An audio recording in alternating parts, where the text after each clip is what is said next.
Hi everybody, how you doing? Thanks for joining me today. Very nice to see you. It's that time of the week again. All right.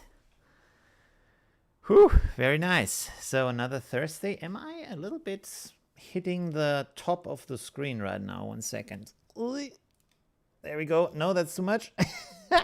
There we go. That's a little bit better, I think. Okay, great. Okay.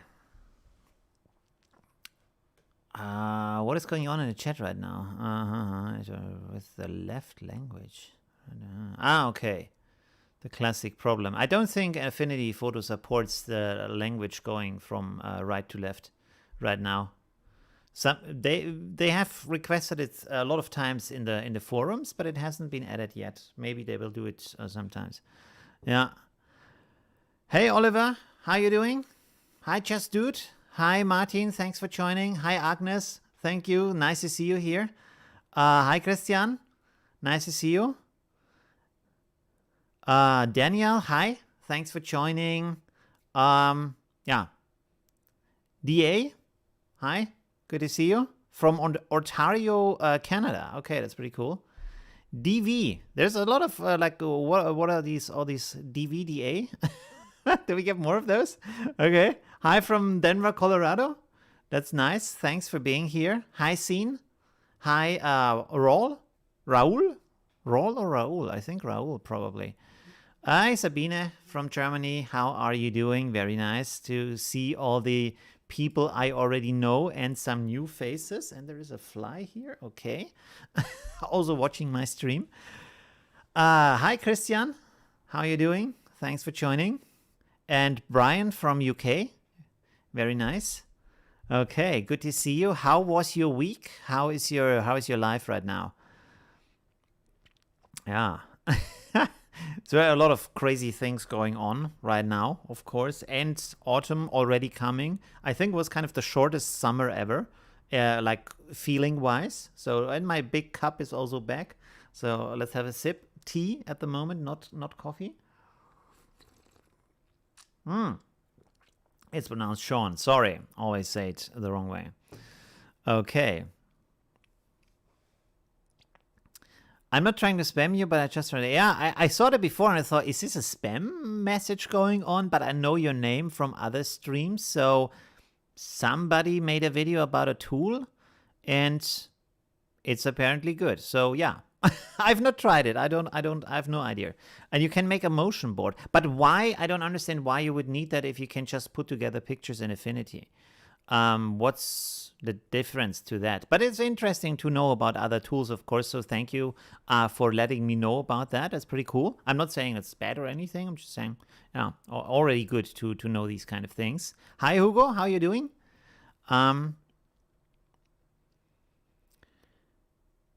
From the 90s to the 50s on Tuesday. Is that in Fahrenheit? It's probably you mean temperature, right? Or not your time machine.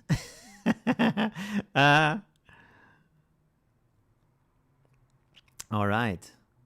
And I should really remember that it's Sean because it's also Sean Connery. So, and he's written the same way. So I should really remember that. But yeah, always Fahrenheit. Okay, that's good. Right. Yeah. Interesting. Yeah, I will have a look at that. So that sounds interesting. I will bookmark that. Hey, by the way, I had a new idea. So yesterday, I had a long call with my photo angels, which is like a part of my community that helped me to figure out how to improve my channel.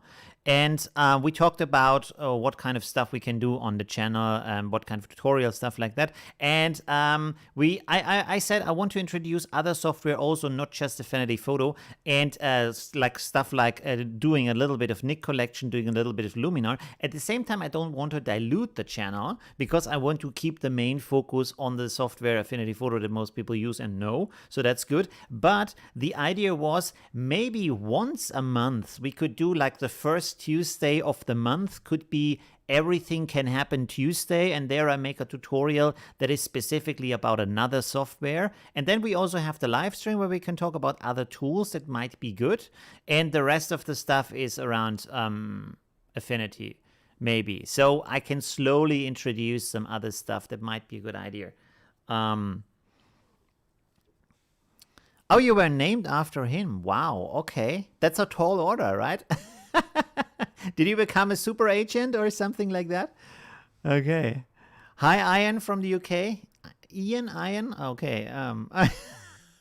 I need to get some courses on how to pronounce names, I think. Affinity. I don't do Affinity Designer anymore because I decided I want to do only photo editing. I did the other Affinity programs in the past. I did a little bit of videos before that about the other Affinity tools, but then I decided it's kind of all over the place. I don't want to do like a little bit of vector art, a little bit of layout, a little bit of photo editing. I just want to all kinds of tools that have to do with photo editing in their main purpose, basically.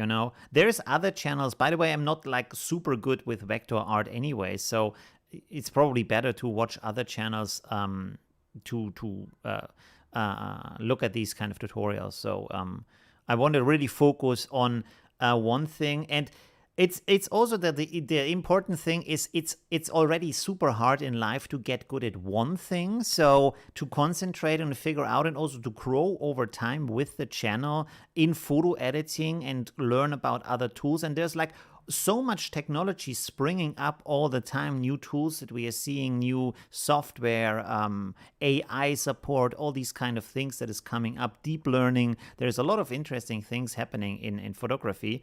So yeah, that's already a really huge area of things to cover.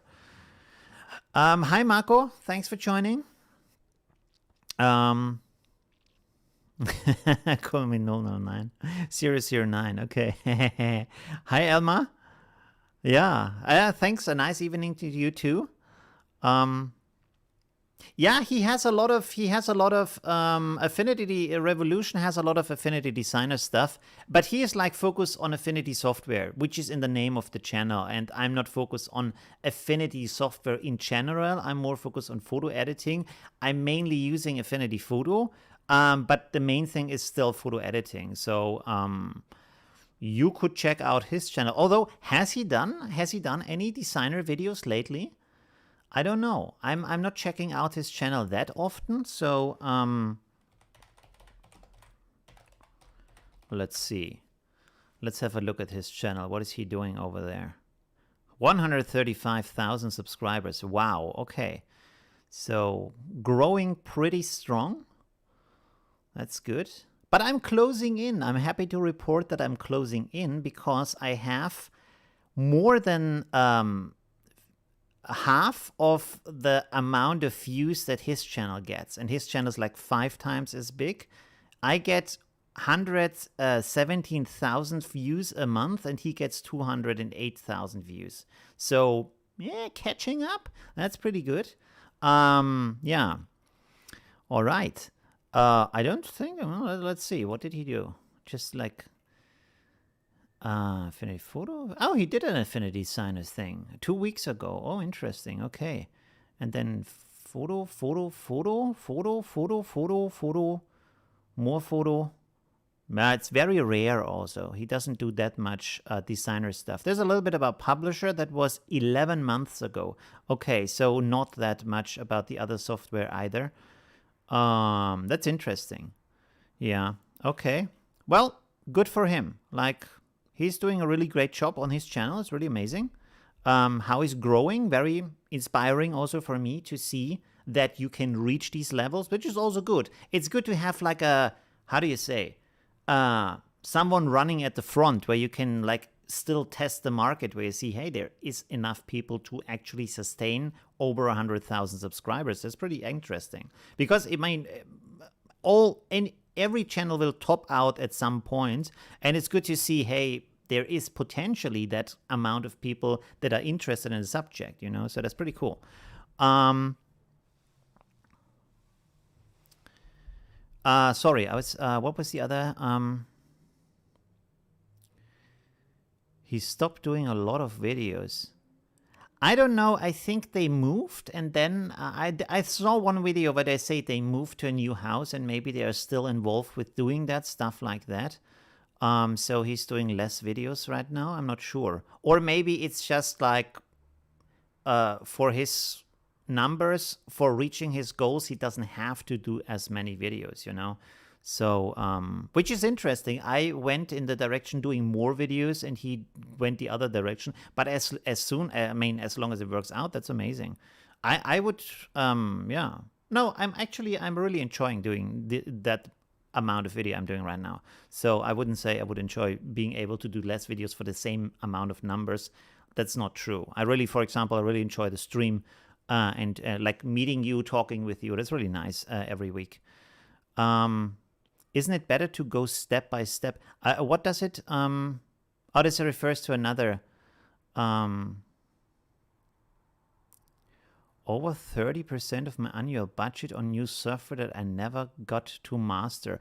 We talked about that last time in the live stream. If you look at the last live stream, we talked about what kind of software to get, because that's like I really understand that kind of thing that you buy and then there is sales and hey, this is a cool tool and and then you start collecting. And the thing is, psychologically, the burden is getting higher and higher. For example, I'm into electronic music and I have a ton of synthesizers. I had a lot of hardware synthesizers, then I thought, I don't have time anyway, so I sold all of them. Well, I have 2 left, but I sold almost all of them. Now I have software synthesizers, but software synthesizers are almost always on sale. So you're like, oh, this is just $50. Oh, this is just $30. Let's get this one. Let's get that one. And suddenly you have like 50 or 60 synthesizers that you never use, and the burden is just crushing you of like all of them being unused. So rather just use very few tools that you actually need to edit or reach the goals you want to reach. What else is in here? Thank you, Sean. Yeah, I really enjoy the amount of content too. It's really cool. You got the film? The analog film pack. Yeah, that's one of the packs of mine that I really enjoy with the grains in there and stuff like that. It's really nice. Hi, Alan. How are you doing? From France? I can't stay long. Oh, okay. Okay, so busy today. That's okay. You can still watch the recording afterwards. All right. Let me have a look at the time. What is it? Oh, 16 minutes already. So let's start the reviews maybe, right? We can still chat. This time it was, of course, oh yeah, I want to show you this before we get started. Let me go to my channel, because this is a problem all the time. I already like thinking about doing a video about that or something. So of course I put out the, whoa, okay, my video. I put out the bouquet pack this month. Yes. No, last month, actually. I always put them out at the end of the month. Wait, we have to switch the screen over. Boom, there it is. So I made this video. Can we, like... Oh, or this is not... Well, yeah, okay, it's now loading. Never mind. So I put out this bouquet bag or bokeh pack, whatever you want to pronounce it, and it's very nice. It has a lot of content, 76 overlays in there, and these colors and other stuff that is very useful to create these bouquet effects, and also, of course, online course, basically 26 minutes. To show you how to use it. But what I want to actually show you is when you click on this link, apparently a lot of people have a problem with that. You click on this and then you come to this page. And what you have to do, and at this time I wrote it even here, but maybe that's not visible enough. I don't know. Because the design of the page of this online shop is not that great and I can't change it. So people think, okay, I just entered the amount that I see here and then I get that pack. But what you actually have to do is you have to click on that pack, and for some strange reason it does not add the amount here. So you still have to do that by hand. So you click on the Pro pack and then you enter 10 here. And then you go on, I want this. For me, it's in German, but for you, it says, I want this, and then it goes to the payment page. So this is the way you have to do that. And if you want to have the free version, you click on this one, and you still have to enter 0 down here, and then you click on I want this. And people get confused. They don't click on this. They enter 10 here, and then they pay $10 and get the free pack. Of course, the only thing you have to do is mail me, and then I will send you a free link for the pack, so you can still download the Pro pack, and you don't have to pay a second time for that. So there's no problem at all. It's just like an inconvenience and confusing for the customers. So I don't know. I'm thinking about going with another shop maybe that's a bit more convenient and has more functions. But for now, it's actually pretty nice, and most people get it, but some people like click the wrong button, and then they get the wrong pack. Just to point out, you have to click on that, then enter the amount, and then click on I want this. It's, yeah, a bit complicated, but yeah, it's possible. All right, let's switch over to our group, amazing group in here. We have now, let me see, and this is like the super ugly new Facebook design, by the way, that I'm really having a hard time using because the stuff is just somewhere else. I don't understand. The thing that's most annoying to me is they now have an announcement tab. So the stuff that was usually on top of everything is now in an extra tab that you have to click on to see the announcements. It's so pointless because the announcements are important. They should be the first thing you see when you go to the page. Or maybe it's just me seeing it like that, but I don't think so. Yeah, so that's a bit confusing. Okay, now I have to find the... Oh, it's probably... And this is also the thing. The announcement posts are not in here at all. You can't find them. You can scroll to everything that's not in here. You have to go to announcements, and there you can see the week's exercise. By the way, another thing I want to point out is I made a poll before we get to the reviews. Sorry. Okay, this is Affinity Revolution here. I looked at a minute ago. So I made, you can go to the community tab, and here I made a poll. Wait a second. I think if I put this into the chat. No. Okay. Let me put this here. My green screen is broken. Why? There's a line visible above your head. Really? Oh, because I moved down the camera, probably. I moved the camera up. There we go. Okay, now it's gone. Thanks for telling me. Let's put this in here. Good. So with this link, you come to the community page, and there I made a vote. So if you can vote here, that would be amazing. And this is about me thinking about creating a workshop. And here actually I used the word, the phrasing workshop, which is pretty good because on Facebook people were pretty confused because I said online course. And how long should that workshop be? So it's the workshop consists of videos that I pre-record with the exercises, and then also learning materials, and of course a Facebook group that is specific for the workshop, and also live streams where I give live feedback, and also I can comment on the post, stuff like that. So it's live, it's interactive, it has a certain time frame where people learn together. It's all very encouraging and full of energy and positivity. So it's a very different learning experience than the classic online course, which is like you watch videos on your own at home and then you get bored, and then halfway through the course you just skip the things and just I don't want anymore, you know. But if you're in a group, you're really like engaged and happy, and everybody is like working on one goal together. You can see the energy that's going on in the community. It's a very different experience. But the question is, how long should that be in general? Like, what is your feeling if you would do that? How long would you like it to last before it overstays its welcome, and you say, I don't want anymore, you know? And I think people have a good feeling on how that is. Like, if you think about, I don't know, in other things, like watching a movie, how long should a movie be in general to watch it, to really enjoy it? Or how long should a vacation be to enjoy it? You know, it's like, I don't know, even if you're in a really nice country, after like 2 months, you want to really go home because it's like, I want to be home again, you know, even if it's very nice there.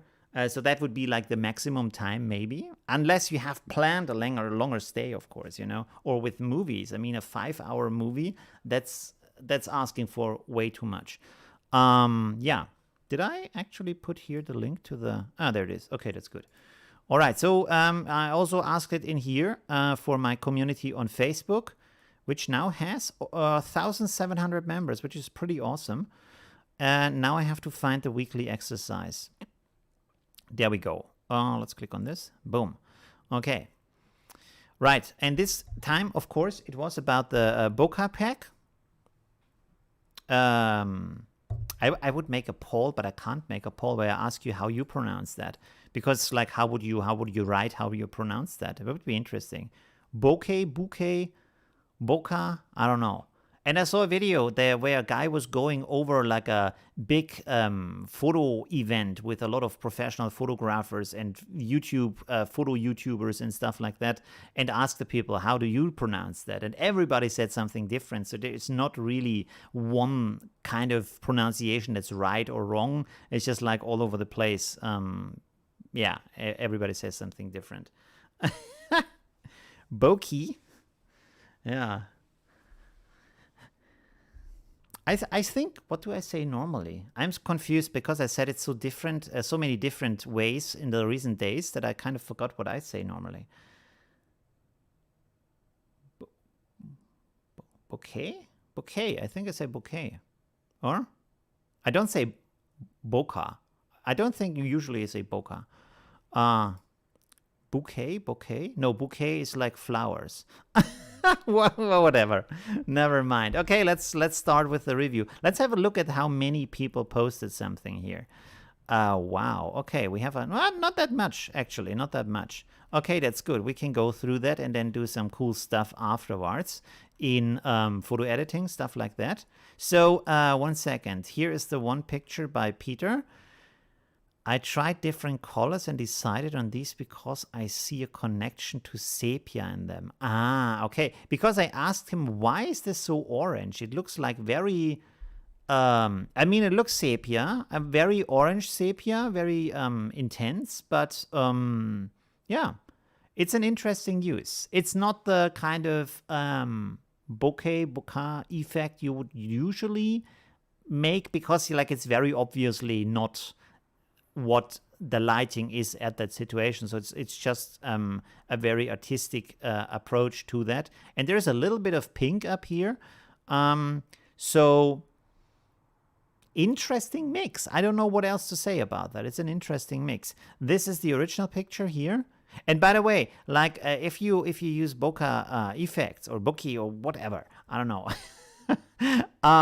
It's like the same with GIF and GIF. And I say GIF normally. What did I want to say? Oh yeah, it's better if you use it at night, because if you think about it, this effect is something that happens when light bulbs or some other light source has an effect on the lens and on the shutter in the lens, and these kind of things that you see, these kind of corners and stuff. If you look at that, like here, this stuff, these are actually the blades inside of your lens where the light comes through. You know, where the hole gets bigger and smaller, it has blades to do that, and these are the blades that you're seeing there. So this is why this has these kind of shapes basically, right? And this is of course something that rather happens at night than during the day, or is more prominent during the night, let's say it like this. Okay, thank you, Peter, very artistic. Let's go to the next one from Sibi. And yeah, there we have one. Should we open this up in a new window? Or did they? Oh, they got rid of this overlay effect. That's nice. So we don't have to open it up in a new window. Okay, that's actually one good thing about the new design. By the way, let me put the chat over here on the right so I can still read it. Something like that. Bokeh. Just pick a pronunciation and stick with it. I think that's also, yeah, I should do that. Like, regardless of what it is, I just should use one that I like. All right. So that's also very nice. And I think, did you make the picture a little bit darker than here? It still has, at least has a different kind of ambient light, because you can see here the colors are a little bit cool on the skin and such, because it's in the shadow. And then if you look at this, the skin tones and such is a little bit warmer. Yeah, so that's pretty interesting. it's a little bit eerie with the grave here in the background. 2 graves, actually. Is it 2 graves or 1 grave? I don't know. Yeah, interesting detail to have that in the background, but the effect is kind of nice. I would, in general, maybe try to erase it or hide it from the areas where the main attention should be. So it's more like a effect that is like making the image look nicer, but then not covering up areas or bringing too much noise basically into the areas that you want people to look at, you know. It's very nice here. It looks a little bit like rain, like the blue ones look a little bit like rain, but it's very nice at the same time. Pretty cool. Yeah. 1 grave. Okay, that's interesting. Done. Was there another one? Did I skip a picture? No. This is the first one. This is the second one. So, no. I don't see any other picture there.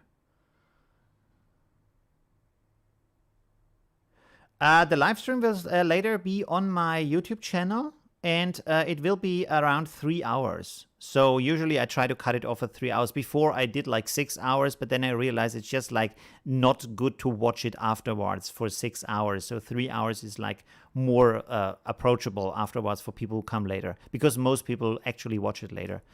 All right. Thank you very much, Sibi, for that post. Oh, very nice combination.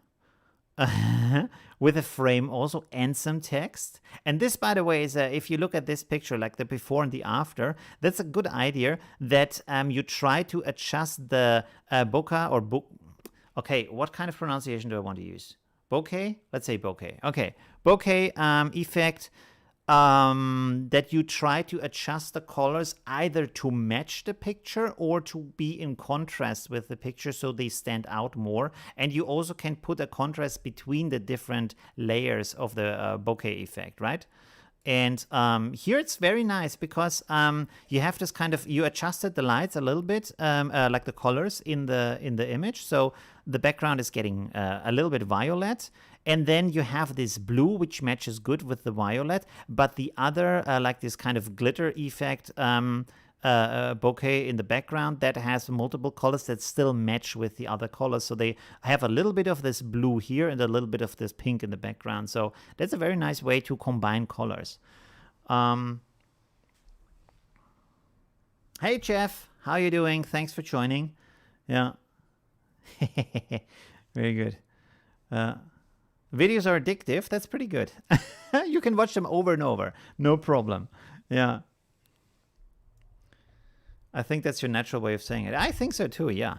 Yeah. So by the way, this is a pretty good trick. If you want to do anything with colors, look at the main colors in the pictures and pick them, and then use that as the colors for other stuff.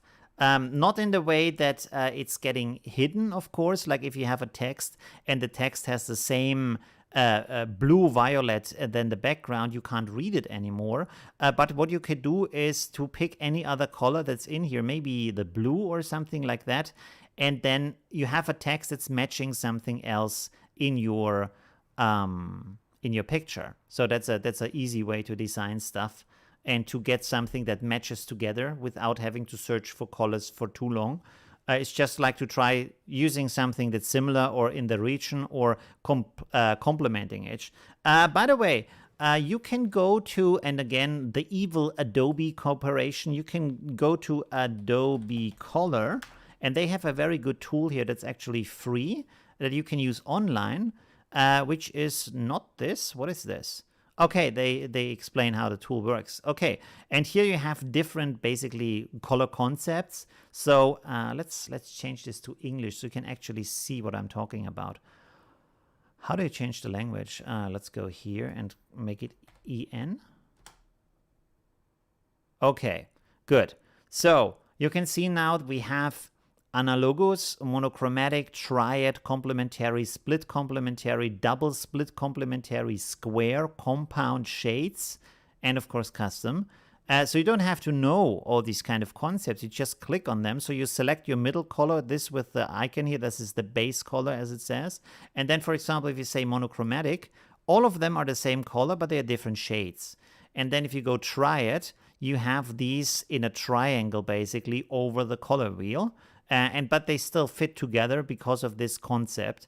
And then you have complementary, so they are opposites.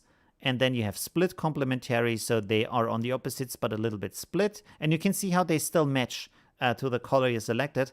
Double split complementary, and you have square, and you have compound. And of course you can take the base color and just move it around. You can see how the other colors react to that. And not all of these combinations will give you amazing results. But for example, this is kind of nice, so that could be something. So you can mix a little bit around. You can move a little bit around with your mouse and see. This is also kind of nice to see what kind of colors you want to use for your design, for your stuff. So that's pretty easy. And yeah, if you use Adobe, you can also save that, and then it's inside of Photoshop. But if you don't, you can simply go with Affinity Photo and just pick these colors, or you can copy these color codes down here into Affinity Photo, and then you also have the colors. It's a little bit more work, of course, but yeah, it works, and it's free, so that's pretty good. Okay, getting sidetracked again. Wait, should I post that in the... let me post that in the chat so you can all use that. Boom, there you go. Yeah. Okay. What else does the chat say? Greetings from Portugal. Yeah. I'll be just saying the color codes. Yeah, you can also do that. Right.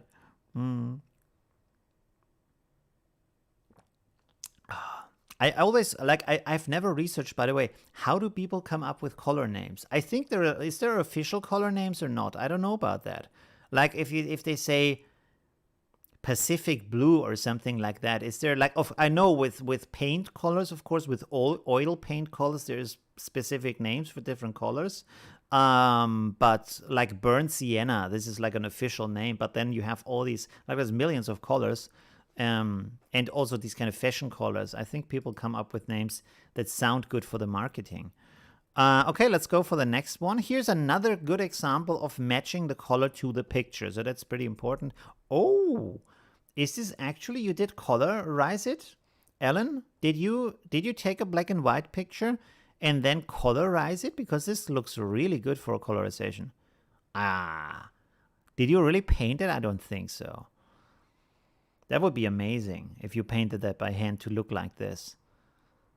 But the matching is really good of the bokeh effect and the color on the face. So that's pretty amazing. That they fit together and they complement each other. And it's like, it feels like closer together. It feels like nicer to look at it, you know? So that's actually pretty good. Yeah, very nice. I also like that there is this kind of violet and green and yellow in the eyes that gives like an extra kind of little bit of color spark to the image. Like imagine if the eyes would also be brown, that would be a little bit too much. Maybe blue eyes would also be good, but this gives like a little bit of different color, and it's kind of all this kind of color rainbow. So that's nice to have that.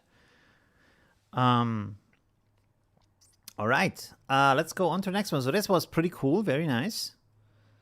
Let's go to the next one here. This has, so this is a very slight effect, which is also good. You don't always have to go like super extreme with the effects. So Ingo has done this, and this is the original picture. And I really like how this original picture almost looks like black and white with a little bit a hint of sepia in there, or like a yellow touch in there. And then you did this where you have this like a really nice sunset with the violet sky and the orange, very like cognac color, whiskey colored light here down here.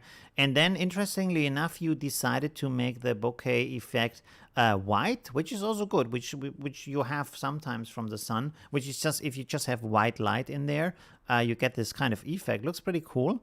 I'm a bit divided on this down here because it's so dark.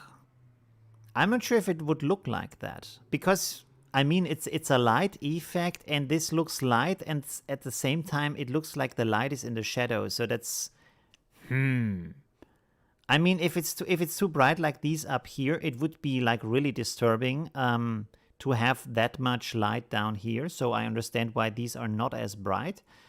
That's interesting. Yeah, I'm a bit divided. So these up here, they look pretty cool, and they're very like subtle. So that's very cool to have them just a little bit, just a hint in there to give you a taste of that. That's pretty cool. They down here, they look a little bit strange maybe. Maybe adjust it in another way, or maybe don't do anything down here and maybe add some more up here, or I don't know. Maybe if you paint on them so they are brighter on the upper part and then get transparent on the lower part, maybe with an eraser, so you erase a little bit of it and then highlight it on the top, which is a lot of work. You would have to do that individually. By the way, I was thinking, this was like the last part where I thought, should I maybe also do some individual bokeh effects? I'm now again springing around with the pronunciation. So you have a brush where you can paint them in individually, and then I didn't do it. I thought like the overlays are already a lot of stuff in there. But you can do it on your own, you know? You can just like select one and turn it into a brush and then like paint with that. That's also good.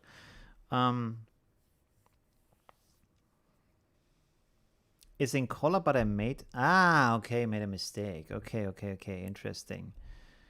Yeah.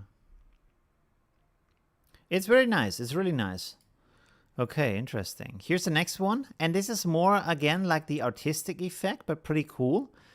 With the hearts around the horse. And by the way, I looked at this like, I think like 2 days ago, and I was like really impressed how... Is a horse that big? I looked it up on the internet. Some horses are really big. Or she's maybe kind of small. Because the behind legs, wow, if they go over your head, that's pretty impressive. I always thought like horses, I don't know, how big are horses? Do they go like until the shoulders or something? I don't know. It looks like really, really big. That's very impressive. Horses can be huge. Interesting. I didn't know that. I always thought they are like until here or something. Isn't it like when you have cowboy movies, you always see them walk behind when they jump on the horse, you see them walk behind it, but the head still sticks out? They are not completely hidden by the horse. And they would like, oh, like an elephant. not being able to jump up. Like, how would you jump up there? Like this move where they jump with two hands on the back of the horse and jump onto the saddle. I think they would reach like this if it's like a really high horse. So, yeah. I think this is a very high horse, so that's interesting. All right. Okay. So let's see. That's the picture without it. So that's pretty cool. And then you edit this more like as a, how do you call this? In Germany, we say, we have this kind of, it's called Poesie album. It's like it's a book where your friends write nice messages inside about you. And this is more something you have as a kid in the school. Like, for some reason, when you're like 5 or 6, you really enjoy these kind of things where your friends write in there that they like you and what they like themselves, like their favorite color and favorite stuff like that. And it reminds me from the style of that with this kind of glitter and hearts and that. It's very nice. I'm not sure why you skewed the hearts so they are like a little bit pressed to the side, like skewed to the side, because it makes it harder to really see that they are hearts. Yeah, but still pretty cool. Very nice. Yeah. Throws confetti. Yeah, that could also be, but it's more like a dreamy effect, like a, yeah, nice dreamy love effect. So that's it's also pretty good. By the way, do you hear if I touch my microphone? Because I'm kind of today, I'm playing around with this arm. I'm not sure if you can hear that. Maybe it's always like, I don't know. Oh, my cat. Belusa, come here. Belusi. Oh, baby. I have to go to the doctor tomorrow. Let's just say hello to Belusi. Let's go. There we go. Oi. Come here, Belusa. Oh, big cat. Hallo, Schatzi. Ja, du darfst ja wieder runter. So, okay. Oi. There we go. All right, back again. There we go. He tends to have like swollen lips, so I have to go to the doctor and see what that's about. Yeah, well, it's just a minor thing, but still. Good thing is my father is a vet, so and his friend is also a vet, so I can just go to the doctor. It doesn't cost me millions, so that's pretty good. Yeah, it's good to have a doctor in the family. All right. Thank you very much, Carol. Pretty cool picture. Very nice way to use it in a more like fun, playful way. That's pretty cool. Here we have one from Anne. Two ladies getting happy. Okay. Pretty nice. And there is like, and this is also, there's just a touch of bouquet in there. This is very nice. You see it in the background here, a little bit here, a little bit there. It all looks very natural. You would think, well, this is just part of the original picture. And the cool thing is, if you look at the original picture, there's none of that. That is pretty impressive, you know? If you like, it really completely changed the scene and you don't even realize it. That's a really nice way to introduce these kind of things. Even the lights that are hanging here are not part of the image. You know, that's pretty cool. That is a very nice way to use that. Yeah. I'm really impressed by that. That's very sneaky and it worked out really well. And yeah, it fits. And by the way, interestingly enough, this kind of very harsh flash that's coming from the front actually fits here because the background is far enough behind them so that hard flash wouldn't be on the background, because you can see this would be like maybe 5 meters behind them or something. So this is kind of this over like too strong flash from the front at a night photo, and then a normally exposed background in the back. So everything here looks pretty good, as it should be. So that's pretty good. Very nice. Yeah. Yeah, very interesting. Also nice selection of the hair and such. So did a really good job. As you can see here, all the details around that. You could, of course, be picky and say, well, in the glass, I don't see the background. But don't worry about that. Maybe there was like a wooden back panel to the seat or something that's just hitting with the glass, like has the same height as the glass. That's okay. Don't worry about that. It looks really cool. Very, very nice. All right. So thank you, Anne. Very good job, and also very nice use of the bokeh effect here. That's fitting really well with the light atmosphere that you have in the picture. So it looks very natural and yeah, pretty cool. It doesn't always have to stand out. Yeah, so that's pretty amazing.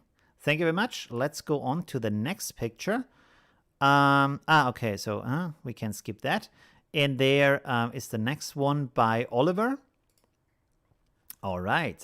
I know this picture. I think I have used it before, either for one of my packs or in one of my tutorials. I'm not sure. So that's a pretty nice picture. I think from Unsplash, probably. And also, again, very nice use to adjust the colors here. And there is like this kind of blue in here, but it fits very nice with a violet. And I think the overall scene kind of has this feeling in there that like violet fits pretty good into that picture in general. So that's very nice.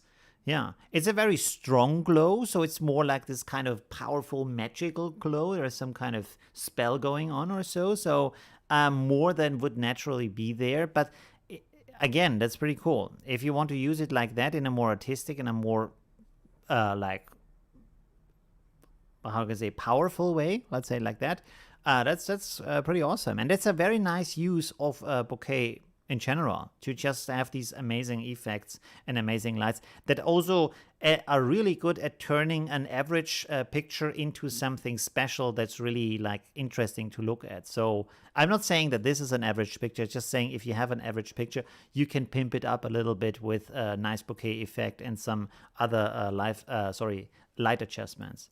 Very nice, Oliver. Thank you very much for posting that. Pretty cool. Yeah, fits very well. Thank you for that. Oh, okay. This is, yeah, okay. Pretty cool. Eiffel Tower. Is it the Eiffel Tower? This is the big question. Could also be in Las Vegas. Probably it's the Eiffel Tower. I don't know. Is it? No, it isn't. It is not. I think because you have all this stuff down here and you don't have that in Paris because it's like on a really big public space, standing free. There are no buildings around that. And it says something here. We could play detective again, but... or it's like viewed from a bar. Maybe it is in Paris.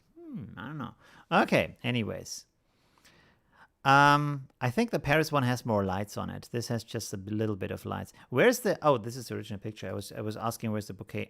Okay, there we have it. Again, very powerful, very extreme. But this time, the good thing is it's kind of hidden at the areas you want to see. So that's pretty cool that it's not overlapping the things that should actually be visible. It's more like pointing it out like a frame around the Eiffel Tower. So that's pretty awesome to do it like that.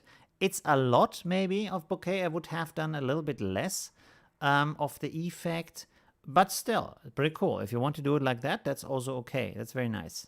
Okay, so thank you for that. That's really awesome. Hey, Marco, thanks for joining, and have a good night. Bye. Yeah. All right. Wait a second.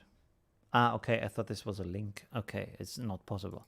All right, let's go to the next one. Ooh, okay, that looks very nice. Huh. Okay. This is the original picture? Oh, you cropped it differently, did you? Yes. Oh, wow. Like really in there. Okay. Pretty cool, and very intense lights again. And this, like the other one, they did the glitter effect looks a little bit like fire sparks. It's a pretty cool effect, very nice. I also like it with the blurry background. Yeah, that's a really nice combination. Oh, and you even have these red lights down here that look like they could be from traffic lights or something like that. So you played around with the different kind of looks and colors. This is like pretty extreme here because it's very overexposed, but still it looks pretty cool.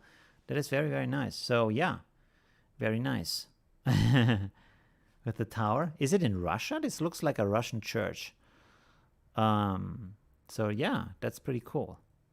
Interesting effect. An interesting crop also afterwards. It's really bringing this in here, so that's very nice. Yeah. Okay, cool. Good. Thank you very much for that. Oh, okay. Eileen has done this one here, and again, very nice effect. So this is the original picture, which is also very nice on its own. And then you cropped in also to get a little bit closer, and surrounded the bird with these very big bouquet effects. So that's nice. And then you put in some additional, like smaller ones. And by the way, again here, very nice different colors of them. You can see also if they complement each other, that's also nice. If you have these white ones and the red ones, they mix well together. It's a good color combination. And you get this, it looks a little bit Japanese because of the white and the red, maybe. It's like my first impression. Maybe also because of the bird. So yeah, that's pretty cool. Very artistic also, a little bit poetic also. And by the way, what I really like is that here the effect is behind the how will you say, the beak of the bird. So pretty cool. That's a nice little detail. I'm not sure if it would be like that if you take the photo because the effect is in the lens. But here it's nice because it highlights the bird even more. So that's an interesting effect. Also, this one that's very transparent is actually behind the bird. So for highlighting the bird, it's pretty nice to have that little detail in there. Pretty cool. I like it. Very nice. Yeah. Has been softer and more blurred in the water, but it's not. I don't think like the effect is kind of the what you see down here is not a reflection of what is up here. It's just the same effect all over the picture because it's like the effect that's happening in the lens, not in the landscape. So yeah, but I know what you mean. Like where you have maybe less of the stuff, a little bit blurrier, so the attention is not as much on the water and more on the, or not on the water and the reflection, but more on the actual bird and the background. So I know what you mean by that. And this is, by the way, this is also an interesting detail. If you look at the picture and you have like the brightest of these circles is down here and taking a lot of attention away from the bird. Like the eyes are actually like really drawn down here to this area. Maybe put this really bright one maybe up here, so it's more closer to the bird, so the eyes don't have to like divide themselves between these 2 points of attention. That could be one point of feedback if you want to navigate the eye in the picture. And the eye is always drawn to the brightest parts of the picture because, of course, we are drawn to the light because we can see something in the light. So, yeah, interesting. Very nice, but still, I like it. Very nice combinations of color and composition. Very cool. Okay. Oh, wow. It was really cool entries this week. So this, let's look at the Niels has posted this. This is the original. So, yeah. Already a really cool picture. Is it like she's lying on silk and then there's a little bit of fog here, I think. Around her also, which is a very nice combination, and the hair looks like it's underwater, so really very cool photo. And then we have this one. Oh wow, okay. Nice, but very extreme editing. I mean, it's a style. So you can do it like that. I've seen other people. Did you also post the other photo in? Was it in my super fan group, or was it in a Affinity Photo group where there was a portrait that was really extremely edited? That might also have been from you. It is certainly something you can do, but the problem is, let's put this on individual tabs here so we can compare that. The only problem I have is like this is a legit style if you want to point out some like specific thing, and it has like this harshness and hardness and a little bit of coldness about it. So you often see this style used by art photographers, for example, if they portrait people who are in, I don't know, homeless people or other people who are in distress or stuff like that, because it looks so hard and harsh, and like you really feel the psychological stress through the editing, you know. And so in this case, I'm not sure if that's matching so good. And you can see how soft everything is, and how this is the photo is set up to be this kind of soft and dreamy and playful kind of subject. And this is like turning in completely into the opposite. Very harsh, very hard, kind of industrial look also. So for industrial music cover, maybe industrial rock or metal or whatever, this could be an interesting cover, maybe, because it's like more the harder thing. You can see like here her face looks really soft and yeah, just soft. And here it looks very bony and hard. You can see how strong that changes. Just the editing turns this very soft face into like, yeah, it looks like very hard. This looks more like kind of a harsh, like rugged. Do you say rugged person? I know that you say rugged about tools that are made to withstand stress, but I'm not sure if you would say it about a face. So yeah, interesting way to edit that. I mean, you can do that. I'm just saying it changes the character of the image. Yeah, interesting. The bokeh effect in this case is nice. It doesn't look like bokeh anymore, I would say. It looks like design elements, like graphic elements. Only this one is like has this softness, and the other one have the same hardness as the rest of the picture, which is also still interesting. It's also still cool to do that as an artistic style, as a certain expression. But it has a very different character than the original softness. So that's pretty interesting. Grainy for my taste. Yeah, that's also maybe. It has some like, of course, if you have this, if you pronounce the details so hard, also the grain of the picture is coming out. So yeah, that's but that's also part of the process. Really interesting. Okay, yeah. Okay, interesting. Thank you very much, Niels, for posting that. It's certainly an interesting style. I'm not saying don't do it. I'm just saying it's going in a very different direction than the original picture, which can be very interesting. So thank you very much for posting that. Pretty cool, very different entry. And by the way, this is really cool. If you want to try out different things, please do. Be creative. Find your own kind of styles and expressions. It's always very good. There is no just one answer to how to take photos or stuff like that. You can find a lot of different ways. Oh, here's the photo from Agnes. Again, very nice matching of the colors from what you have on the original scene, or what you expect in the original scene, let's say it like that, because here you don't actually have any kind of orange leaves in here. It's an autumn scene or maybe a winter scene, but this turns it more into an autumn scene with all this kind of orange in here. So that's pretty nice. Very cool. This would be actually, this would have fit more with the heart-shaped bouquet effects. I think these are actually heart shapes, the small ones we see here, but they are so small that you can't see them. So this, but maybe a little bit bigger, would be interesting. If you want to, like, if it's not too, how do you say? I don't know.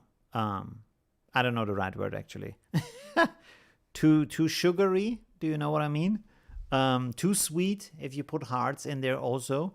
But yeah, very nice edit, really cool.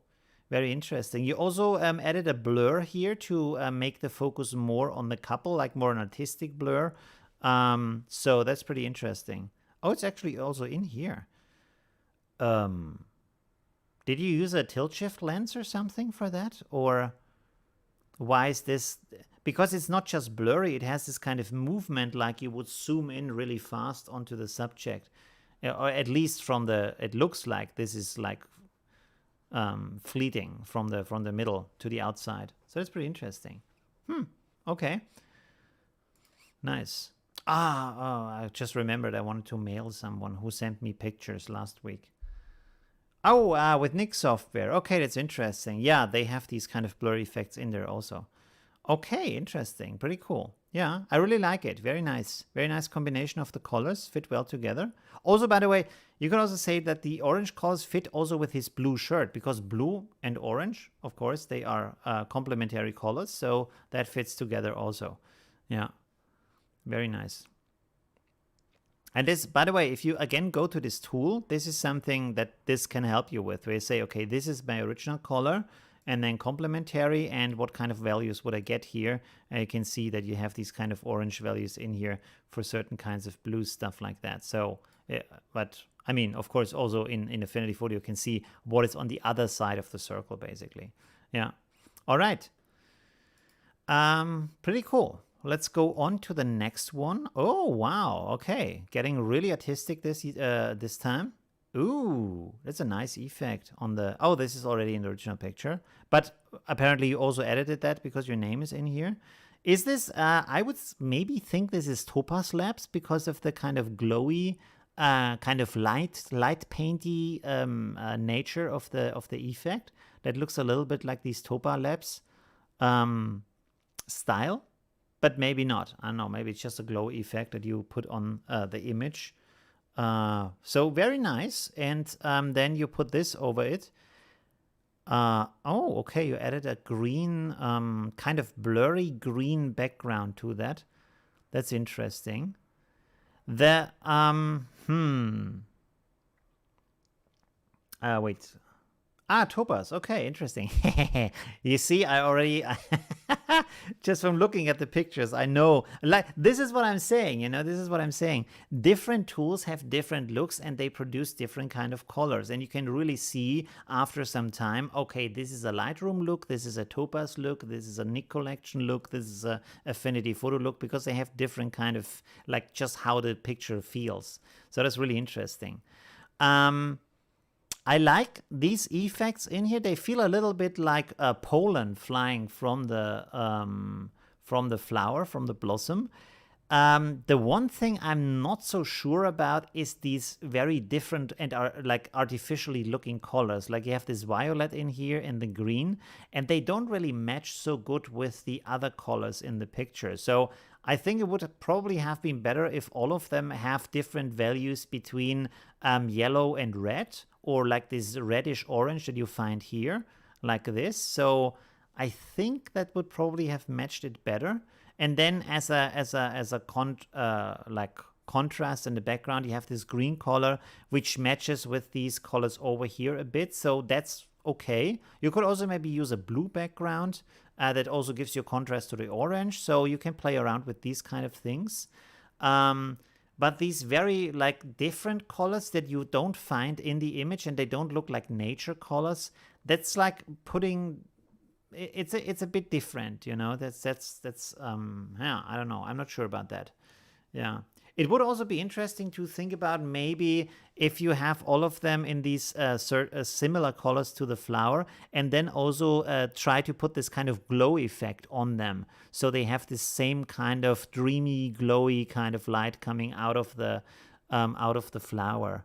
So that would be interesting. Yeah. I could maybe, we can, let's copy this over real quick, have a quick try on this. Let's see. I still didn't update my Affinity. I still have to do that. Let's have a look here. If we place, what do we want to do here? Let's go here, digital products. Okay. Where's the packs? Oh, there we go. Pro pack. Let's go with the originals first. Should we maybe try this one? We can try different ones. Maybe also the blue one. Let's see. Okay. Oh, these are heart-shaped. Didn't see that. Never mind. We can recolor them. That's no problem. And these are, okay, these are block-shaped and the other ones are heart-shaped. So this is not ideal. Just like,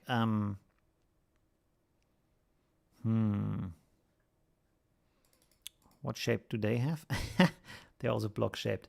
Okay, I think I need to make this bigger here so I can actually see what's going on.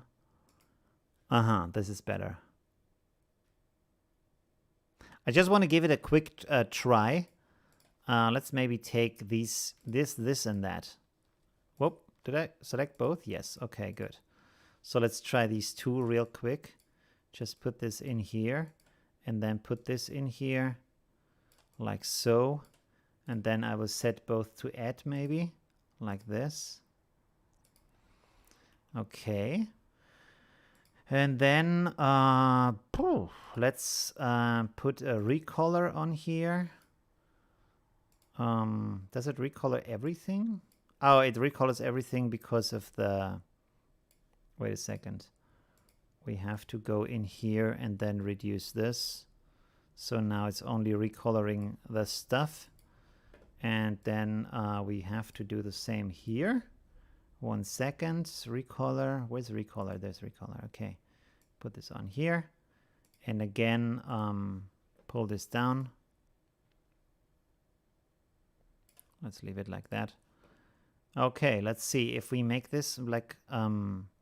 Oh, when I have recolor, I can't use a gradient. I actually wanted to use a gradient. And this is also using... This is on the flower. That's not ideal. 1 second. Let's undo this real quick. Where do I have the gradients? Mythical gradients. Or should we do one by hand? Let's do one by hand real quick. Let's make a new layer here. Sorry, I just want to play around with this real quick. Now I can't see the picture anymore. Come on. Don't do this to me right now. There we go. Where's my fill? No? Oh, I have to switch to this. Okay. Stuff is not working right now. 1 second. There we go. I just want to pick a gradient here. That's all I want to do. There we go. Let's take this dark color and then we take this brighter color over here. So we gradient from this to that. And then let's see, let's pull this down here again. And then just set this to hue maybe. Ugh, okay, that didn't work.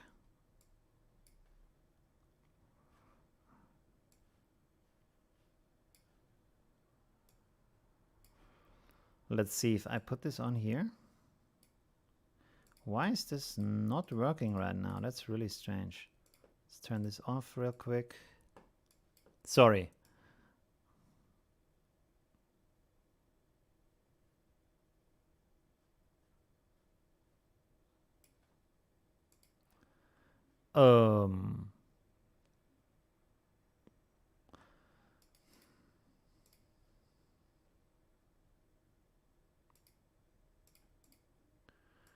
One second. I'm almost there.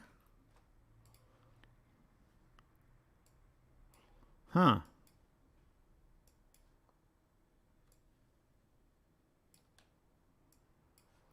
Why is the color so muted? That's kind of strange. Sometimes Affinity does some really strange things.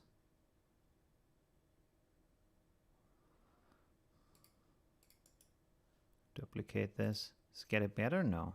What is going on? I don't understand right now. Sorry. Let's take another one real quick. Let's see with this one. Do we get this kind of orange or not? If not, we just like do this later.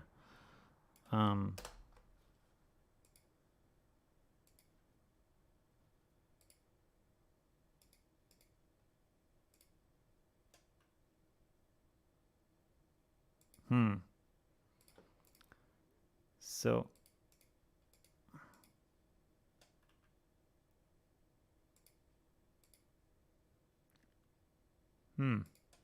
okay, interesting. I want this to glow more. This is the only thing I want to change right now, is that it glows a little bit more. And the color is more intense, and for some reason it doesn't want to.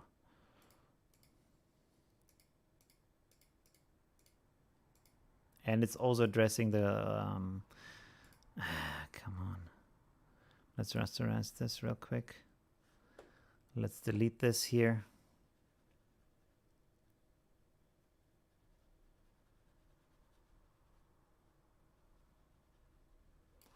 And then could actually also delete this here. Did it change somehow? Sorry. Oh, it turned the thing into just a pixel layer. So that's... yeah, strange things happening right now.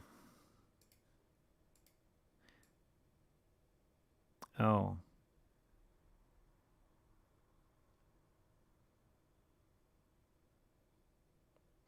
Okay, wait a second. Let's make this like this. And then put both of them into a group. And then make the group like this. I forgot about that. Okay, so that makes a lot more sense. All right, so this is why it was so muted from the colors. And then now we could basically paint this out here, or not. Oh, this is, sorry, this is the wrong one. So now it's working. I should sometimes watch my own online courses.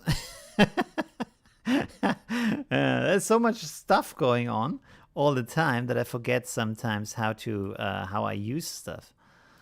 There we go. And now, of course, this is not where I want it to be, but we use this color, so we can basically paint this in here a little bit. And then we actually need to recolor this anyways. Sorry, that's like a complete fail what I do right now. That's not good. Let's go here and then go here and recolor this. This is way more complicated than it should be.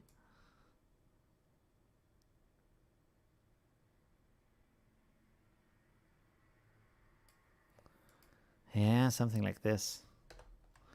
I'm completely not getting the stuff that I want to actually get right now. Oh, could we also, where's the other one? We had this one also. Let's put this in here too. Is this? Oh, no. It's very, very muted.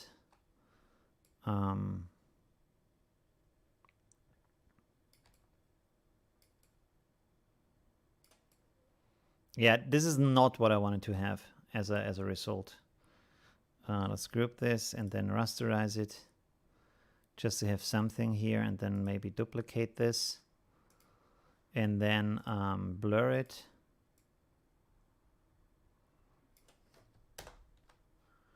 What does it do actually? 1 second. Layers. Reduce this a little bit. And now if I put on a glow, does it work or not? Oh, it does. Okay, cool. So we can make this a little bit more glowy. And it does not look like I want it to be. So that's the biggest problem right now. But yeah, that was not great. And we have some more stuff here. Which is which now? This is the one. Yeah, it's always when you try to rush things, then you can be sure they don't work. So, okay. And then we should also create a blue background. So yeah. Okay, never mind. I've completely failed on this to get this to work.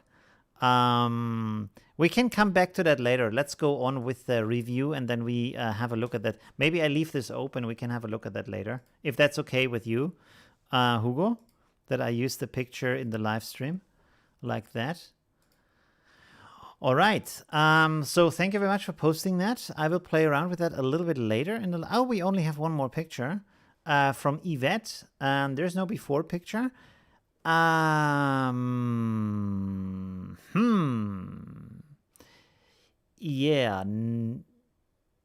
Very special use.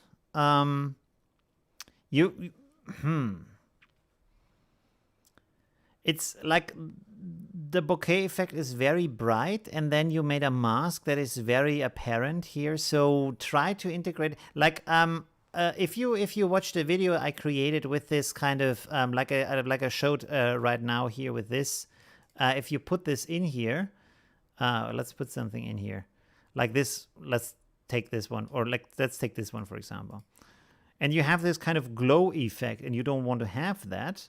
Let's set this to add. You can see you have this glow here. You can go to the blend ranges and then just pull this down and then pull this side up, and then you keep mostly only the brighter parts and hide the darker parts. You can see now it looks very different to before.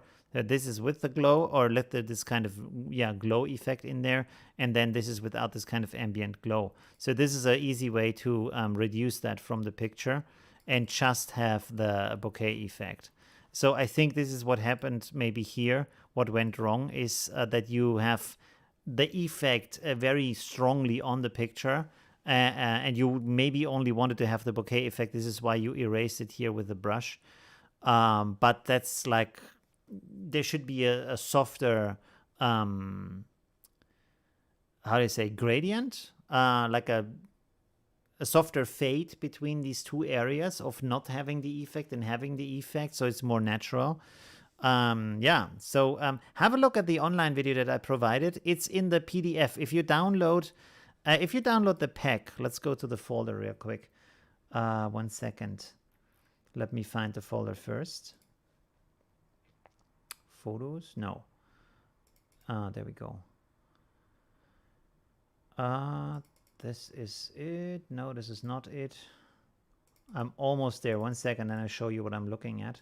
Okay, so in any kind of pack, even in the free pack, you have this here, Bokeh Online Course. So click on that, and it opens up a PDF, tells you a little bit about the pack and how to reach out to me.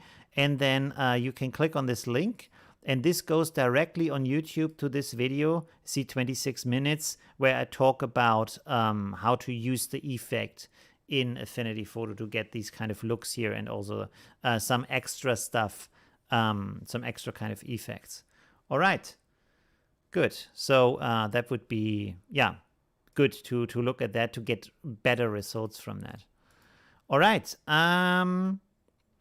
Good. We can play a little bit more around with this picture from Hugo to get the effect right that I completely messed up a second ago. Because I want to play around with bokeh effects anyways today in the live stream to give you some more insights, some more kind of things you can do with that. I also want to show you the pictures that I have created for the teaser video. 1 second, that's in here. There we have the teaser previews. And so we have these before and afters where you also see nice ways to use that. So this is the before, which doesn't work. Okay, let's open this up in Affinity Photo.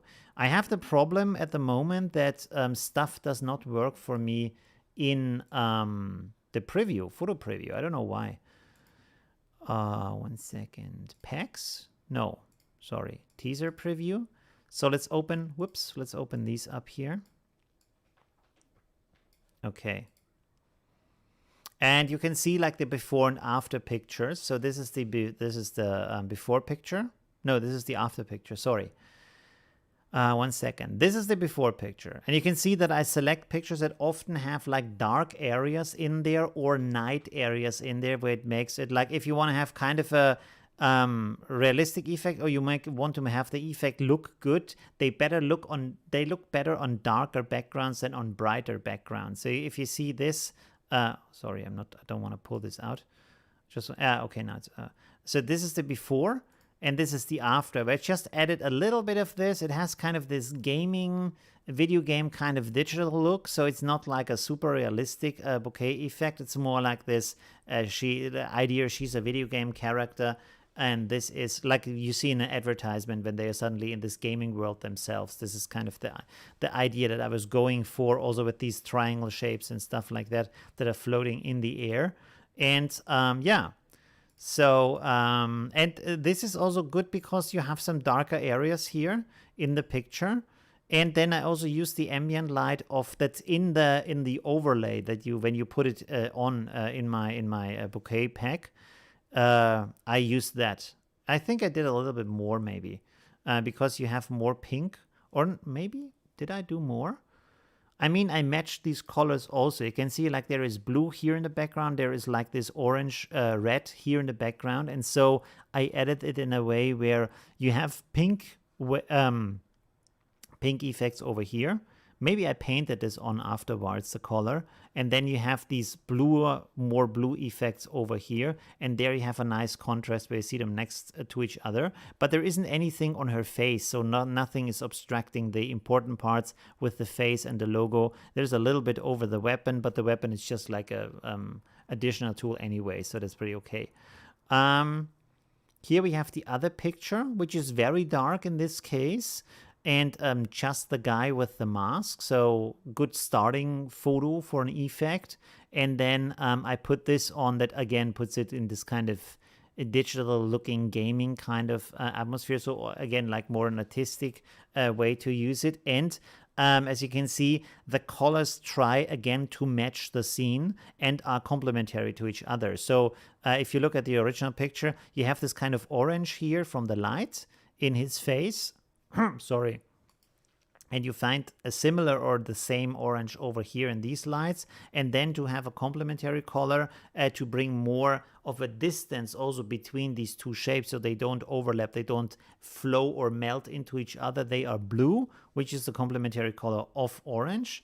And so, yeah, it fits pretty good. And both of them work well together with the red of his hood. So that's also good to bring these together, you know. They are not too close to the original colors and not too far away from them either.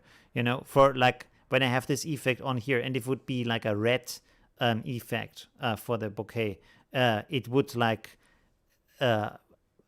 not be that different from his clothing, so it would melt visually into the clothing. You couldn't see the effect, but because it's blue and it's completely different to red, you can easily see that. So this is yeah, this is the decision that went into there. And for this one, this is the original picture, is already a little bit of a bokeh effect. And this is what I meant. If you have night and these night lights, especially specifically the how do you say, how are they called? Like our lights, the human-made lights. They are artificial lights. That's what I want to say. Artificial lights often have these kind of. It's more prominent because we just have more artificial lights in a city than natural lights. So this is something we see often in pictures, and they have these different colors. It's also important because usually natural light is orange. There's not really much variation in there from a light source like a flame or stuff like that. Unless you have a chemical fire, but that's kind of rare. All right, and this is where I just put more bouquet on here. You can see this is the original, and here's just like enhanced, even more stuff, even like surrounding her, also a little bit 3D-ish, where you have stuff in the background, stuff in the foreground. And at the same time, you can see that nothing is obscuring her face. And also these parts where she's holding stuff, they are free of the bouquet effect. There's a ton of stuff going on over here, but then I reduced it on the main elements, so those elements are not hidden. And another thing I did is, because there's so much effect going on now, is that I made a little bit of a vignette. So if you look at the original picture, it doesn't really have a vignette. So this is as the same brightness here and here. And then here, I made these areas darker, so your eyes still go to the middle, and she's kind of framed into this vignette in the middle. So you actually still look onto her, even though you have all this kind of powerful light effects going on around her, just to guide the eye a little bit more. All right. Yeah, so just to explain a little bit of what is going on here. Okay. Good. Yeah. We could now try, I could try to play around with the picture from Hugo a little bit more to get this effect I actually wanted. If that's okay, if you want to do that. Or if you have any other questions, by the way, use the chat to ask things that you want to know, or any other things about the pack or in general. That's always welcome.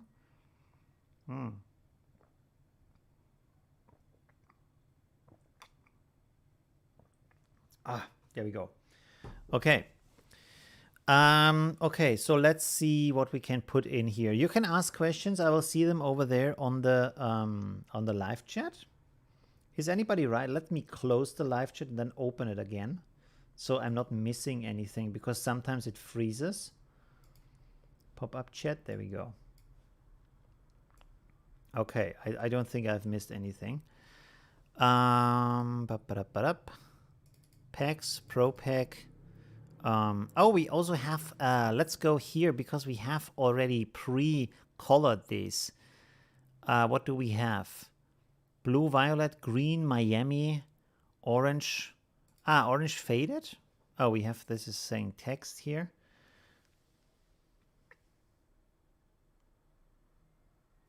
What folder palette do you download the bouquet to in Affinity Photo? They just stay in a folder on your desktop. Like if you want to have them inside of Affinity Photo, what you can do is that you go to View and then Studio and then to Assets, and then you can actually drag them in here. So that's a possibility. I usually don't do that because, as you can see, the preview is kind of small. You don't really see much there. So I find it a lot better to actually just go to the folder where I can look at the preview as big as I want to. And it's more convenient to have it like that, to go to place. And then, of course, it jumps always to text for some reason. And you just go to the packs, and then you have all this stuff in here. Sunset. Oh, these could be good. Let's just select a bunch and see what we get from that. That looks also good. Okay. Let's take this one too.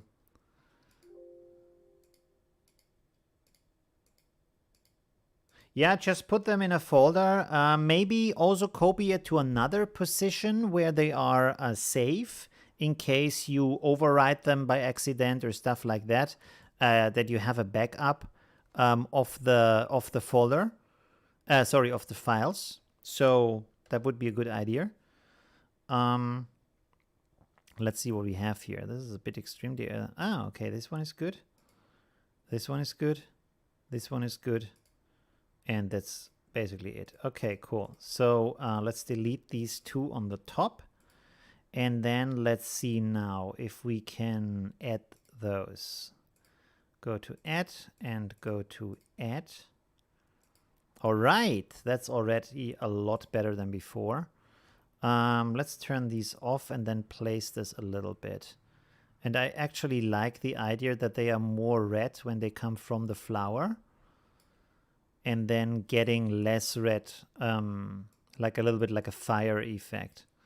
Okay, we can do the same. Whoops, that was the wrong one. Let's undo this. There we go. Let's take this one.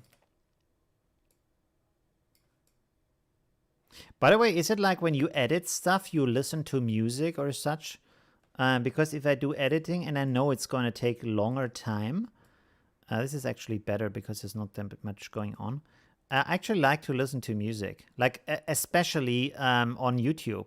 There you have like Spotify and stuff like that, but on YouTube you can just enter like mix, you know, and there's so many, I don't know, let's say, for example, piano mix, and you go there and you have something like this or anything you want to listen to. It's like 1 hour, 2 hours. This is 3.5 hours, stuff like that. You can see this I have listened to already. Work and chess piano. That's very nice. I think this is also like 3 hours long. And that's like, or is it live? Some of them, they have a 24/7 live stream. So you put that on, you just listen to that. It runs in the background. And I feel like it frees up your mind, you know, when you work, because you don't have all that stuff going on in your mind. You can just concentrate on your work. So that can be very helpful. You listen to an audiobook. This is something I cannot do because I'm concentrated on the work, and then I can't listen to, like, my mind would go to the audiobook. Either it would go to the audiobook, so I'm not concentrating on the work, or when I concentrate on the work, I would just not hear what they say in the audiobook, so I would really miss a lot of that. I tried that in the past, but it does not work for me to do that. But music is good, especially music without lyrics, because if there's lyrics, again, I have the problem that my mind goes to the lyrics rather than actually paying attention to the work. Okay, that is way too small. Let's go like this. Just doing a quick selection here so we have a little bit of a mask over our effects. Or maybe not even a mask, just like a way to then delete the stuff we don't need. Let's go like this, and then let's select invert. Pixel selection, and then I just gonna use an eraser brush to make this quick and easy. Is this the eraser brush? Yes, it is. Okay, cool. So this is just hiding the stuff we don't need. And then we can go here and hide that stuff we don't need. Okay. Oh, I was a little bit too quick with my deselect. Let's go in the other direction. Yeah, layer, invert pixel selection, and then make a new layer here. Let's take like a dark blue from over here. Just paint this in real quick. Ooh, that's getting really nice. Okay. Not exactly what I wanted, but it looks pretty awesome. I actually want to do a new layer and do this on the other side too. Invert pixel selection. There we go. Let's put this here too. Did I? No. Okay, that's good. Why was this? Okay. Yeah, I see. Okay, let's put this with soft light maybe. And then now we can deselect. There we go. And now let's reduce this a little bit so it's just like a hint of blue in the background. We now have the problem that, like, if you make a selection go one way and then the other way, Affinity Photo leaves like this little thing here in the middle, and that's often like a little bit of a problem, so I shouldn't have done it like that. Let's maybe resize this a little. No. You know what? Let's blur this a little bit. Maybe that helps. Whoops.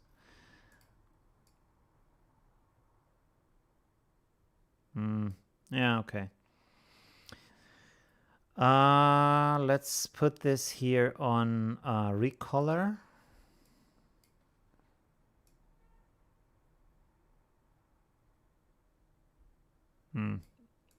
No, that's not good. Let's make this HSL. Sorry, what does the chat say? I like silence, just playing with Affinity and NIK software. That's also good, yeah. If I have to concentrate really a lot, then I also want silence. Or if I have to think about things, then that's useful.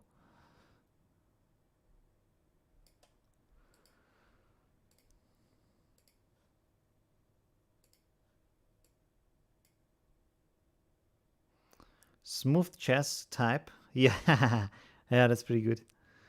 Some smooth chess like this. I really like the this is one good thing about Starbucks is the music that they have or had. I don't know, I wasn't for a long time at Starbucks, but in the past they had really nice mixes for music in there, so that was pretty nice.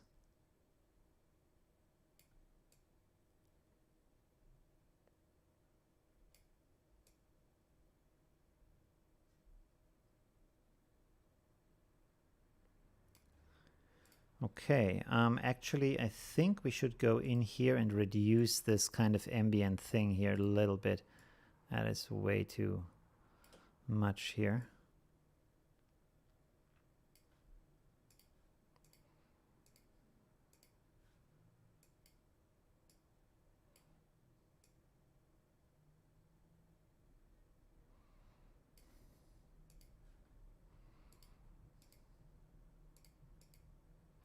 And this is the blue that I created, I guess.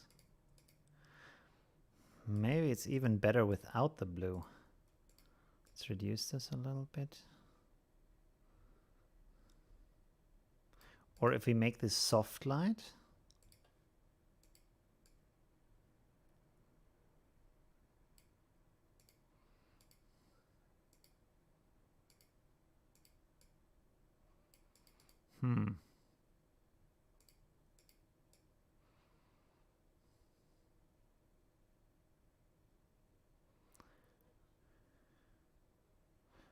Oh, it's interesting. It has an effect on the glow. Can you see that here? If I turn it up, like now you can see the glow and now you can't. So that's pretty interesting.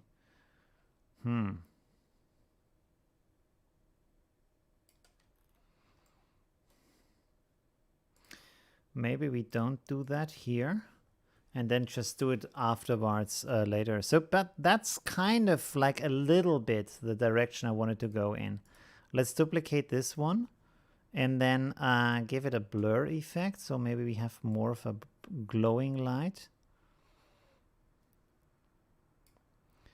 Maybe reduce, we can reduce the fill.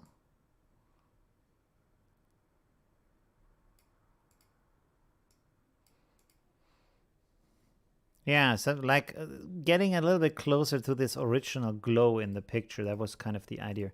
What is this? Oh, this is the smaller one. So yeah, that was kind of the idea here. Now let's go here and see if we put this on soft light.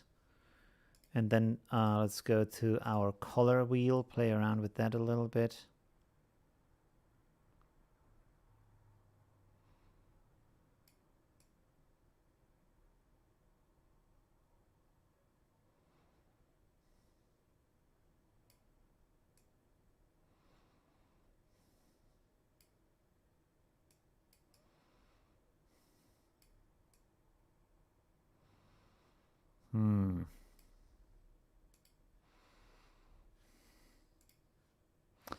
I don't want to take away this nice color you had there before, you know, so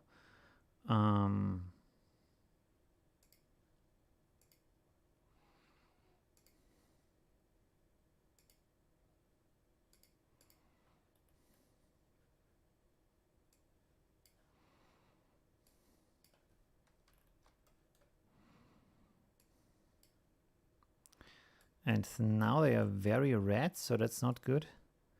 Therefore more orange. That's not good.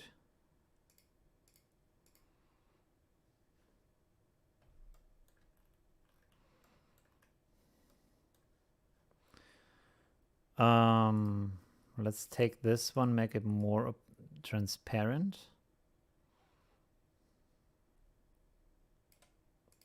So maybe like this. It's not perfect. It's not like there should be some other things done. Yeah, but it's kind of interesting, at least. By the way, I could let's duplicate this here and then put a glow on that. Set it to screen maybe or something. Yeah, but that's too intense then. Wait a second.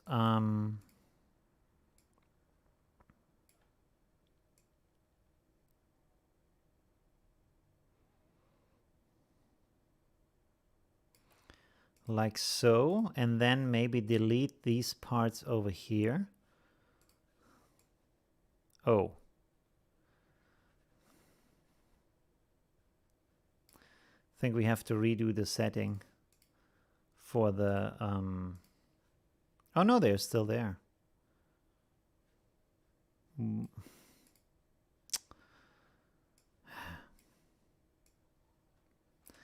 This is like sometimes I think maybe with the update that has changed. I haven't put on the update yet, like I said.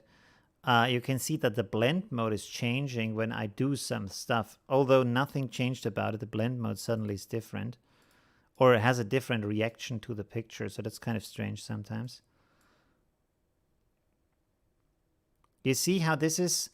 It's going here 100%, and then if I go lower, like a 97%, it's completely gone. And this is something that shouldn't happen. There is some kind of problem.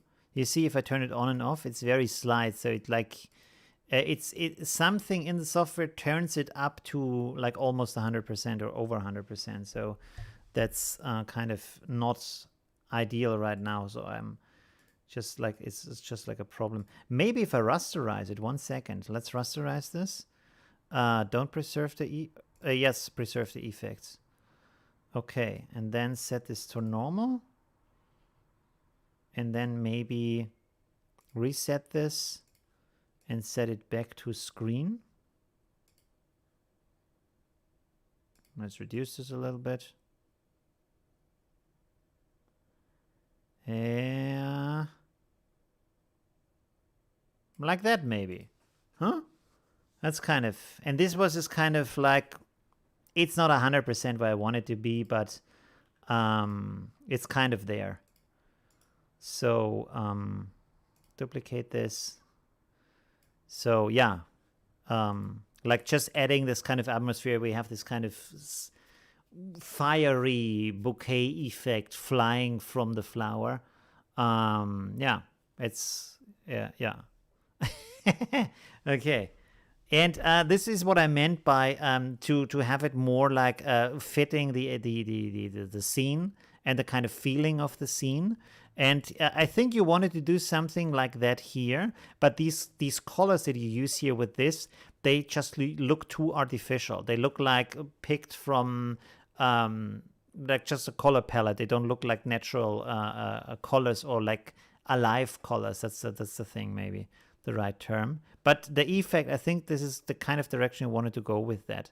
I guess, I'm not sure. Yeah, so, all right. It looks a little bit 3D, yes. Yeah, also with the like the change of color, that's also nice to give it kind of a direction. So that's pretty good. Yeah. All right. Hey, by the way, if you think about Lumina 4, they are having a sale today. I got an email about that. Let's see if it's actually on the page, or was it just the advertisement when you go to buy? No. Oh, interesting. Okay. Let me check the link that I saved. 1 second.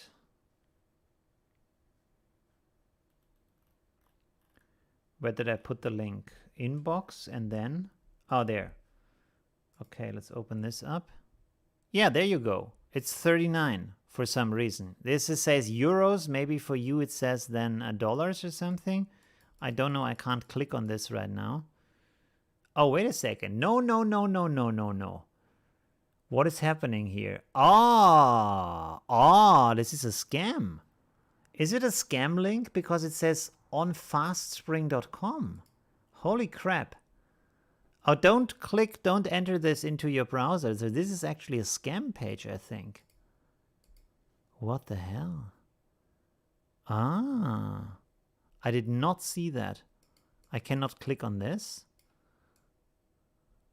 This goes to Skylum. I think it's a scam page. I'm not sure. Norton? FastSpring. Okay, I'm not suggesting this page to you because this looks very strange. Focus. Wait.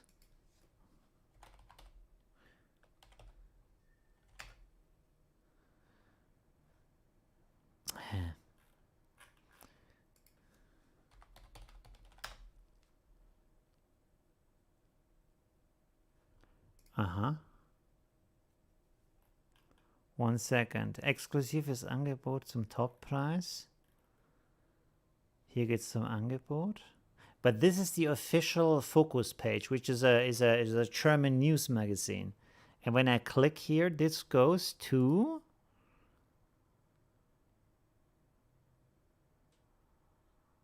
It goes also to On Fast Spring, but it goes there from the Skylum page. So this might be... Do you think it's legit or not? Do you think it's a scam or not? But if it's on the official Focus page, I don't think it's a scam. They made a complete article about that.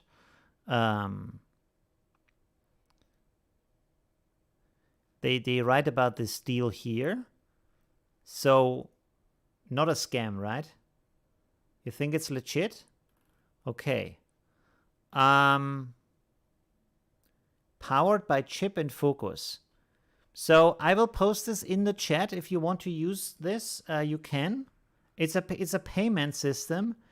I don't understand why would a company use not the official page. That's so strange, especially in times of online scams.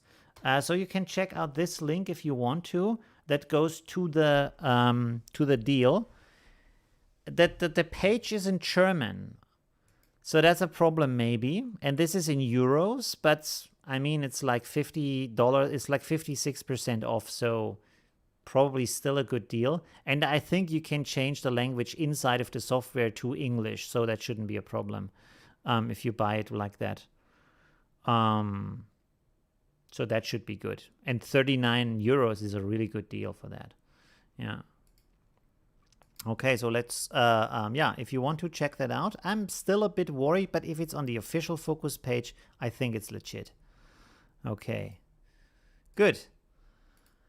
Whew, interesting. Sorry, my my chatbot is also spamming links from my Instagram and stuff. So it's the one that I posted, not the other ones. But you will see it. It says Skylum in the link, so... Yeah, that should be okay. Good. Let's do some more editing maybe on these. Should we do some more editing with the bouquet effect? Play around with that. Let's see. Maybe I haven't done in ages picture for my Instagram. So let's do that today. Thank you very much, Hugo, for this. Maybe I should save this. Save as. I will save it as in downloads. Let's call this Hugo.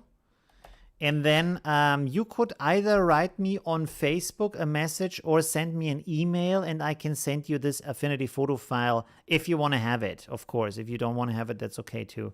Just if you want to look at the layers and stuff, I can send that to you. I'm meaning Hugo, not the rest of the people, because this is his picture, so I can't just give away his picture. But if you... the Hugo wants to have this edit from me, I can send it to you. All right, good. Let's make some cool stuff here with the bouquet effect. What kind of pictures can we use here? Yeah, so write me an email. You can either write me through my YouTube channel or through my webpage or on Facebook. There's a lot of different possibilities for that. DA says, we were asking, are you using a pen and tablet? Sometimes I do, not right now. I have a really old one, a small one, like this size. Maybe I should buy a new one, but it still works. It has the same function, so that's pretty cool.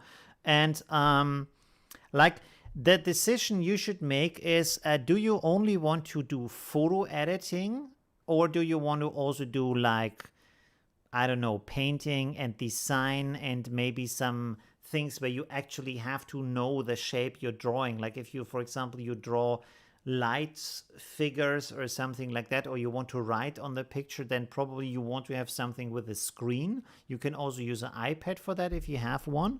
That is very useful. And if you don't want to do that, if you only want to edit your pictures a little bit and you just want to have smoother control over it, you just need a small one like this. So you could go to Amazon and just buy a small one. You could even go with a good one at that size when you go for Wacom. And you have this one is like $80 or $70. That's not, and this is already enough for editing pictures. And also the good thing is, if you have this kind of small thing here, there's even, oh, this is 300. Okay, that's a bit more. But if you have this small thing, it doesn't take too much space on your desk, you know, because I have one of these really big ones, like 20-inch, and you always have to like clear your desk and then put this on and connect it to the computer as a second screen. So it's a whole ordeal to get it in there. It's not just something where you do it a little bit and then you go back to your mouse. So if you want to do that, just get one of these. It's a lot easier to use that. Yeah. Or your iPad. Like I said, if you have an iPad, use that.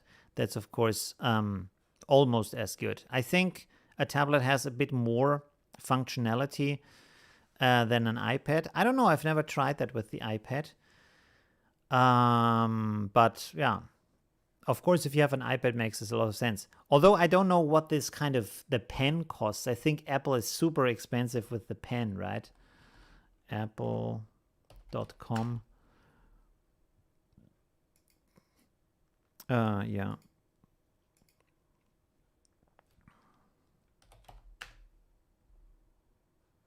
Apple Pencil. I guess it costs more than the tablet. If I charge Apple right, it costs double as much. Let's see. Yes. Of course. A pencil on its own costs more, double the price than the tablet with the pencil. So yeah, whatever you want to do, it's your decision. But if you want to get this kind of deluxe version, then you have only the pencil. It costs $135. That's crazy. Or you can get this for $70. It's the tablet and the pencil, which doesn't work on the iPad. It just works on this tablet, but it's like you have the tablet. So that's steep. That is pretty crazy. By the way, the one I have is not this one from Wacom. I have one from Huion, which is actually pretty good. Huion, if you want to buy that. For example, this one has 15.6 inches. I think it's inches. Is it solid inches the same one? I don't know. It costs 370, and I have this one that costs 530, which is like 20-inch, so really big. Like you can use it as a screen also. I bought it used for like $200, so that was the best deal ever. Yeah, but it's heavy, it's big, it takes your whole desk, so that's the downside of that. All right, let's go to some editing here. Newer tablets have Bluetooth. Yeah, they do, but you have to have a computer with Bluetooth. And I have a desktop computer, it doesn't have Bluetooth. I don't think it has Bluetooth. Does it? Maybe new motherboards have that. But usually like a laptop has Bluetooth, but a desktop maybe not. So you need a Bluetooth dongle also for that. Oh, good.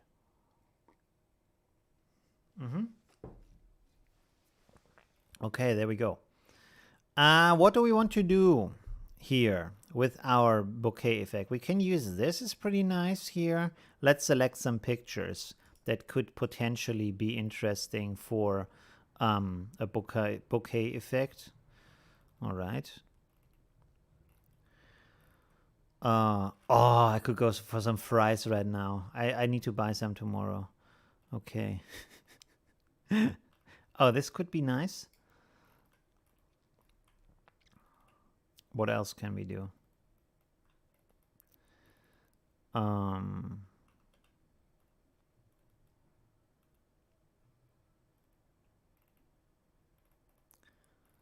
Let's see. And maybe can, this is also nice, maybe?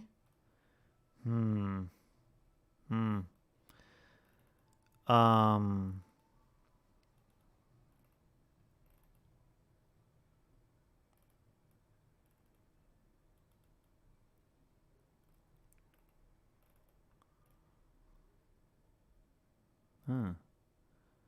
There is like, interesting, yeah. Some pictures where you think, why? Why did they take this picture? But yeah, it's interesting. Okay, maybe we start with the stuff we have. So this is kind of nice. We can try, or let's play around with that. Let's see what we can do with that. Download this. Put it in here. Place. By the way, I have a feeling like I want to do something that is like circular with this picture, because somehow it looks like there should be a circle around that. So let's look at this like so. That's already pretty nice. Let's go like this. And then I want to try, I should really hot link this up here. Or what is it called? Quick link? I don't know. Digital products and okay, pack, pro pack. So now let's do this here. And then I already have this. Let's go with a sunset. Let's try these here. And I just want to try something real quick. So let's maybe select these here, like so. And then go selection, feather, and then blur this, like this. And then, oh, this is, I have to rasterize this first. And then copy this over to a new layer. So I only have this now. And now what we're going to do is to put this here. And then I click up here. You see this one says enable transform origin. And this sets then the center point, which is here. And I can move it now to the center of her face. And now when I duplicate this, Control J, you see duplicate, and I move this over a little bit, like so. This will then like also keep the rotation. And now if I press Control J again, boop, boop, boop, this goes like so. So it creates an actual circle. And now I have to, we could actually group all of those and then say add. There we go. And so we have a circle around her with these kind of effects. And I'm seeing right now that they are way too bright. But it's a good starting point.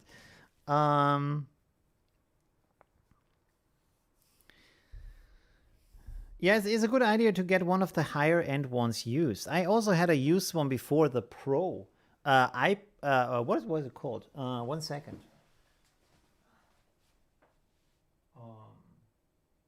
Oh, it's behind my green screen. I cannot pick it up right now. The Intuos Pro 4, I think, the big one also. I always want to have a big one so you can move your arm like that for digital drawing and that. And I really hated it because you can't see what you're doing. And I really wanted to do digital drawings like portraits and stuff like that. And oh, it was a pain to use because I cannot coordinate where I draw down here and I look here.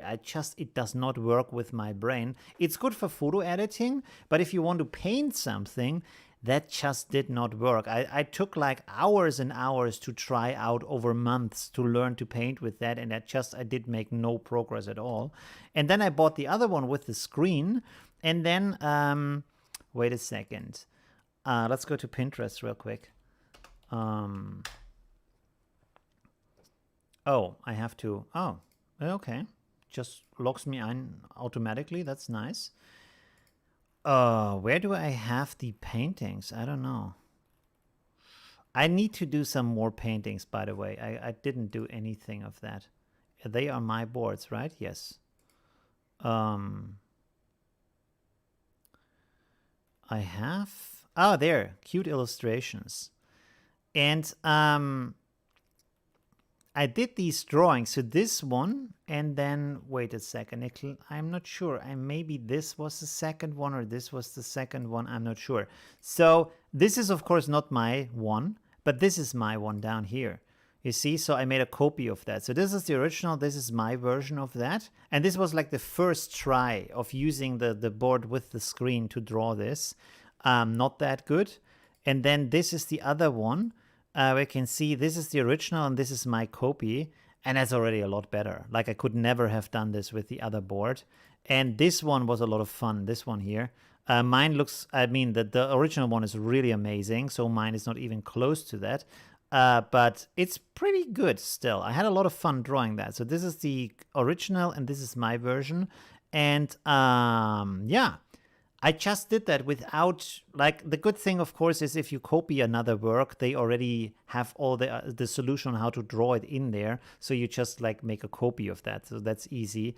By the way, I did not overlap this and then just follow the outlines. I actually drew this freely with my hand. But yeah, a screen helps a ton.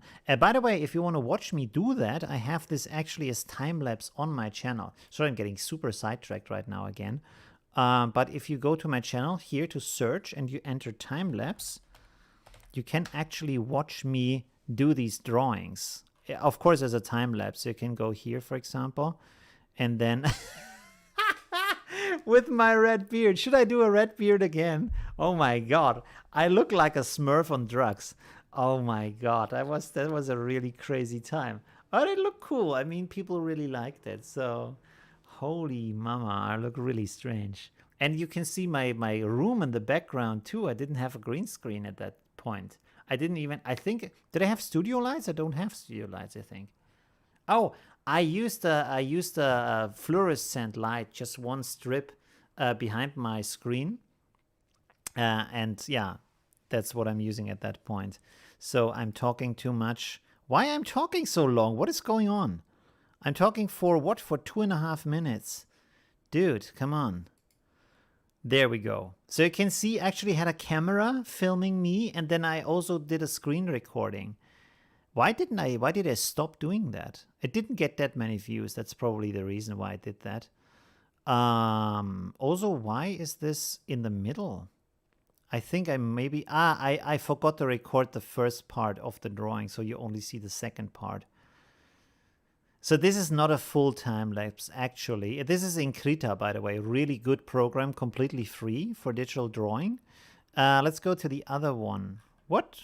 Why? Where's the... Okay, let's go here and say painting. Oh, there we go. Time lapse. Oh, I wrote the time lapse here different. Okay, interesting. Bunny sleeping. And here I didn't talk at all because I saw the other video. It didn't. But this actually get even less views. It's 7 minutes long, so I made it shorter. I don't talk at the beginning. Still was not interesting for the audience. I don't know why. So yeah, and you can see how I actually draw this. So I look at the original picture over here, and then I'm drawing everything around that. So I make a rough shape first, a rough drawing, and then I draw in the details. It's actually pretty interesting to watch, and I have some nice music behind it also. So that's pretty cool. Oh, I should work on my SEO score over here. Really like add different keywords and stuff. Yeah. Yeah, that was a lot of fun. I think per drawing I took like 5 hours or so to finish them. So it was a lot of work, but I really like meditative, very nice with music in the background and stuff like that. It's really cool to do that. Yeah.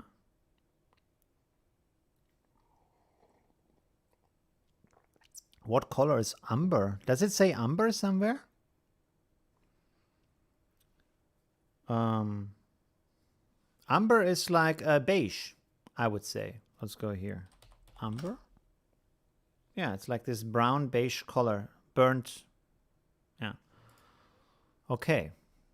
And it's I just like I could just sit here and watch this. It's like really interesting. Yeah.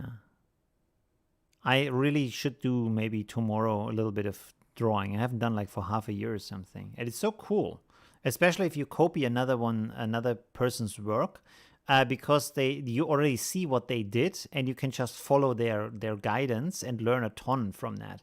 So that's a really good process to learn drawing. And also colors and composition, all these kind of things. Okay, let's go back to our thing that we actually want to do. Oh, 1 second.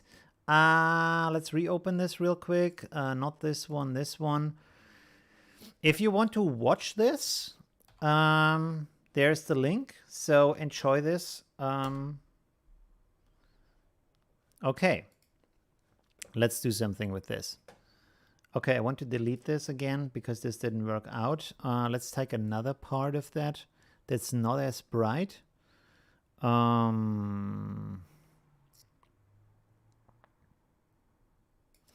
Let's maybe use this part here.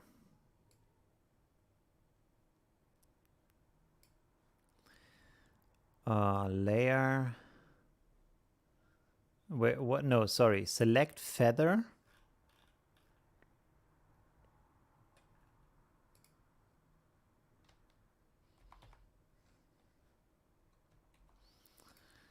Okay. Sidetrack. Yeah, always getting sidetracked. It's not a how do you say? What is he saying?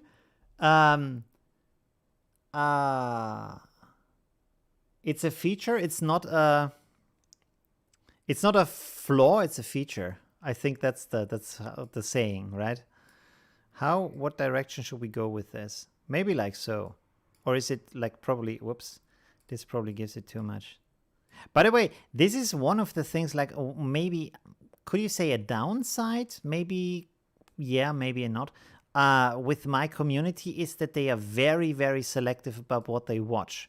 And this is kind of like, as much as I really like and enjoy my community and have a lot of fun, the one thing is I cannot really do other stuff on my channel because the people just don't watch it. That's really interesting. Also with the NIK Collection video, it was like it got about 75% less views than other videos. So that is really strange because it's still photo editing and people can even download a free version of NIK Collection.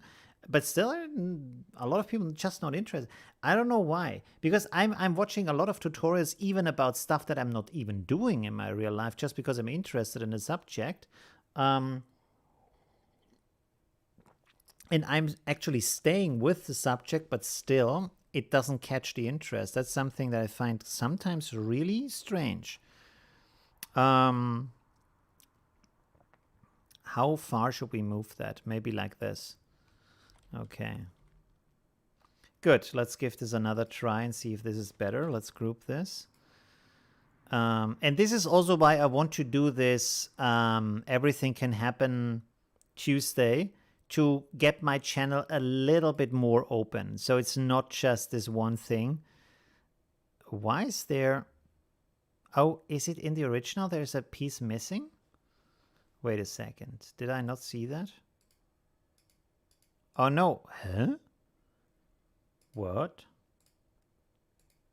Oh, I know why this is happening. So this is good that this is happening right now. So if you make a blend effect per layer, every layer will have this blend effect individually and do as it should. But if you do it on the complete group, it will work with the stuff that's in the group. And of course, if you now look at this from normal, you can see that here, this is cutting off. So this is not looking through. You can't see that. And this is why it's not working. You see? So we could either try to reverse the order of the layers, but it's probably easier to just make every layer, put it to the add blend mode, and then it should still work. Let's see.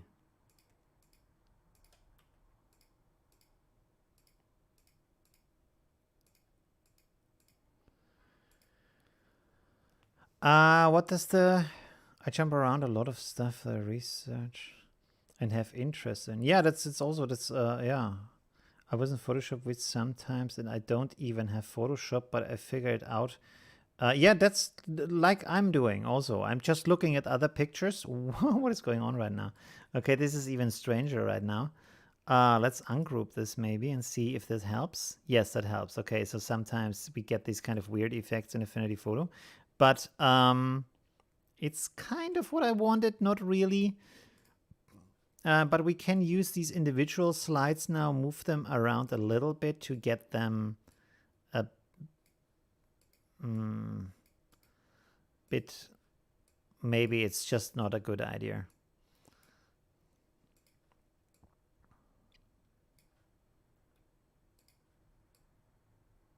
Although it starts to look better. What is this up here? No, the wrong layer. This is the right one. Yeah, this starts to look better. And now let's put all of them together, group them again. Does it work? Yes. And then I want to rasterize this, so it's just one layer, and then I have to set it to add again. And then I want to use the blend mode to reduce this kind of effect in the background. So this is good. Okay, this is looking pretty good. And then I actually want to duplicate this. And let's see. Filter, blur. I don't... Does Affinity Photo have a spiral blur? I don't think so, right? Doesn't have a spiral blur. That is the NIK Collection that has that.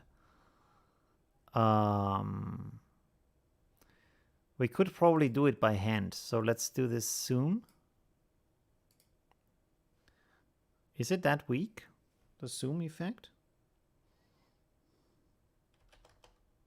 Like, oh, okay.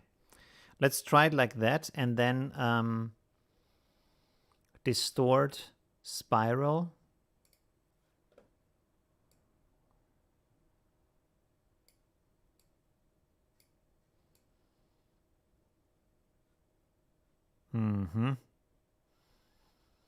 So that's not really working.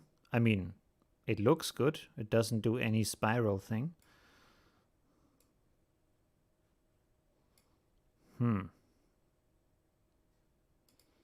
I can still leave it like that. Couple bouquet is a nice tip. Yeah, but there was this, you have to look at the ambient light to see if it's kind of making these shapes also. That was the thing why I did the rasterizing and the blend mode, to get rid of the ambient light in there. So you have to look out for that. Let's see, do I have NIK Collection in here? Yeah, I do. Okay, awesome. What is it? I think it's analog effects.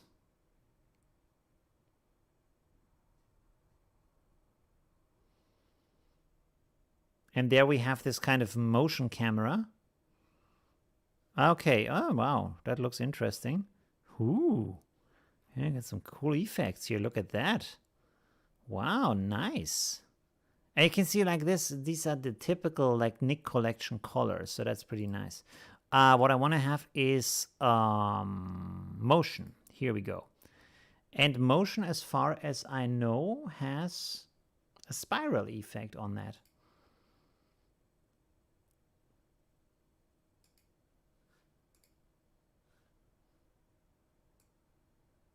Yeah. If I now, wait a second, rotate. Yeah, there we go. This is a spiral effect. For some reason, why can't we see the effect on the picture?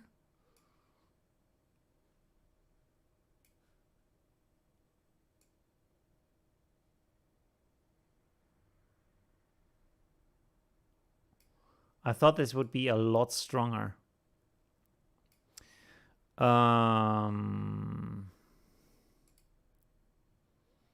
Classic camera. We could still use this one because it looks really cool. Let's see if that works for the picture. Yes, that works pretty nice. And then what I'm going to do instead is I'm going to go to liquify. So like this is the good thing, you need to know a lot of different ways to go about things because there's always kind of a workaround. So now I can go like this, make this really big, and then I let's make the strength also a bit stronger here. Does it do anything? Am I crazy? What is going on today? Or is this a ripple effect? Turbulence tool. Oh, it's not a spiral effect. Okay, sorry. This is the spiral effect. There we go.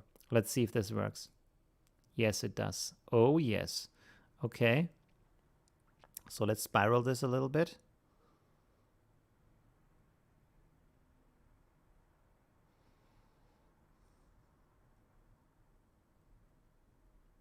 Okay. Let's maybe stop like here. Apply. Looks pretty goofy. We could maybe blur this a little bit.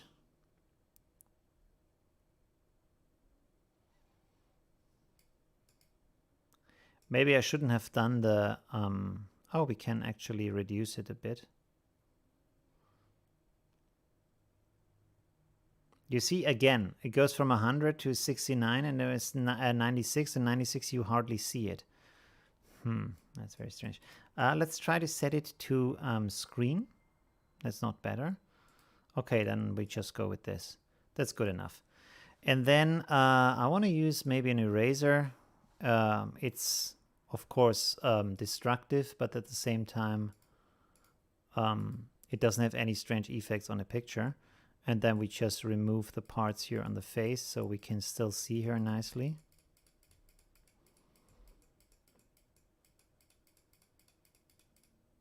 Is that a good effect or does it just look stupid right now? Maybe it looks like a little bit like Harry Potter. Twirl filter in distort. Okay, interesting. Yeah. Is a twister filter. Yeah.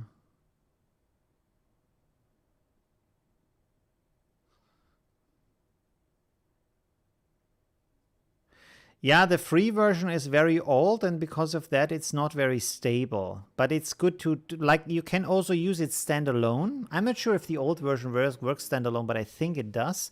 And there you can use it. And then, by the way, they also have a sale, I think. I was almost upgrading today to version 3. Let's go to NIK Collection real quick. Do they also have a sale right now? I think when you stay a little bit here, or you click on buy now, and then you just, oh, they have a sale. There you go. It's like 30% off. So that's also good. It's 99 bucks. That's not like, it's not free, but it's not bad. And it's like a very, very powerful collection of things because you get all of these. Do they still have a list? There you go. You get all of these kind of Viveza, Silver Effects, Perspective Effects, which is part of the 3 version, Define, which is reducing noise, Sharpen Pro, Analog Effects, Hardy Air Effects, Color Effects. I think we already said that. No, okay, and then Viveza again. So there's a lot of stuff in there. That's really worth $100. Okay, let's go back to this. I'm not really happy with that. It looks like Harry Potter.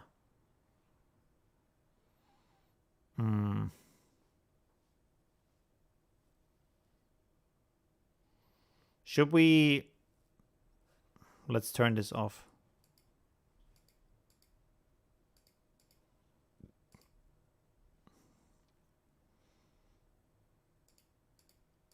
Yeah, it just doesn't look good.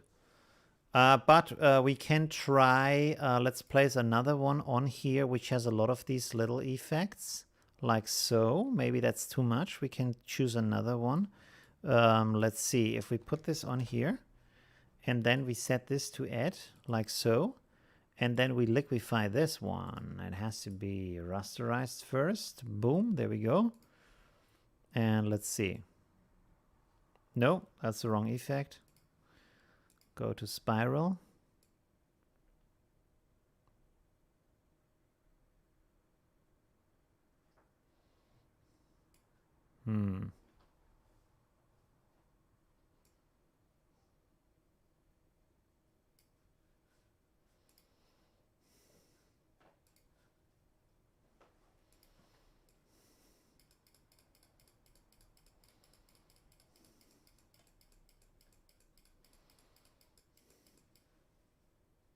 No. Okay, let's just do one where we have very few of these smaller ones. This one here, this one maybe. There we go. Set this to add.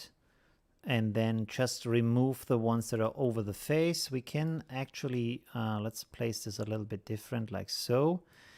And then actually, I want to go here and use maybe the blur tool. Does the blur tool work good on this?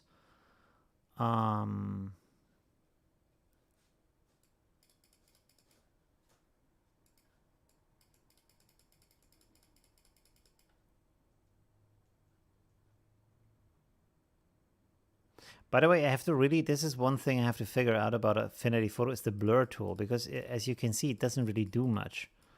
I don't see any way to make it stronger other than opacity and flow, and it's kind of weak. So, yeah. But what we can do here is maybe select this part here around her like so. And then feather the selection. No, not that much. Like so. And then go to filter, blur, Gaussian blur, and then just do it like this. So close to her face, we just have like hints of these bokeh effects. And then around her, it's a little bit more. And yeah, that's okay. Maybe, wait a second. Maybe these here, they come off as a bit strong. Feather again. A repeat blur. Yeah, that's a bit better.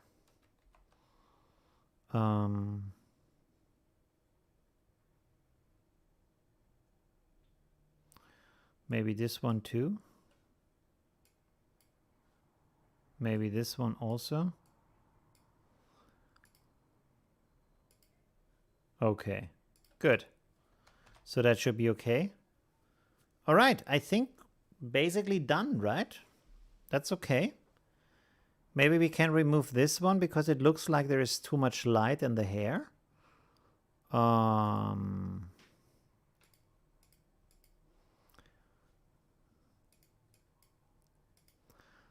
Is it on another layer? There we go. Okay, nice. So, yeah, that's it. It's better, right? We don't have like the bright lights are not like, there's just a little bit of bright lights, but are not interacting too much with her. So that's pretty okay. I think that's good compared to the Harry Potter effect. Okay. Okay, so we have the first one. Let's save this as a file. Where do I have my, I moved everything to the second disk and now I don't know what's going on. So let's call this Bouquet Girl. And then we also export it with the same name. Export JPEG? Yes. Okay, good. All right, let's do another one. Let's say yes here, and then we do another one. Let me have a look at the time. 2 hours 22, so that's pretty okay. Let's what else do we have on the prepared pages here? Should I post a link to that? I can post a link to that also in the chat so you can check that out. Boom, there you go if you want to have that.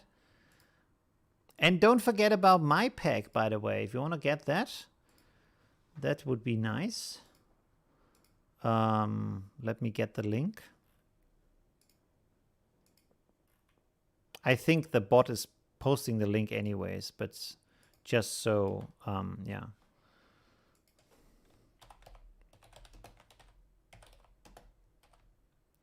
There you go. By the way, do you think the name Bouquet Studio is a little bit too stuffy? Maybe like too. It sounds a little bit. What's the name? Conservative, maybe. Not as playful like the other ones. They had like the mythical gradients and the. What was the name of the other packs? I can't even remember right now. Glorious Light, Laser Delight, Analog Dreams pack, and I thought this one, I first wanted to call it Bouquet Perfection, but maybe I was afraid that people say, hey, this is not perfection, it's like just a pack. So I said maybe Studio sounds cool because Studio like implies that you can do a lot of different things with that. This is why I chose the Studio, but maybe I should have called it something different. It sounds a little bit like not so playful, not so creative. Anyways, let's go and should we do this one, or this one is not that interesting actually. Oh, there's other pictures of her. The name says what it is. Astonishing colors. Boda Bouquet. Okay. Yeah. That would be a good name. Bouquet Playground. That is a good name. Herman, thank you. That's actually a good idea. Bouquet Playground. Yeah. Or Bouquet Lab. Something like that. That would have been much better, I think. What else could we do here? I feel like if we use this picture, we make the same thing again, but just with a different picture. So maybe find something else.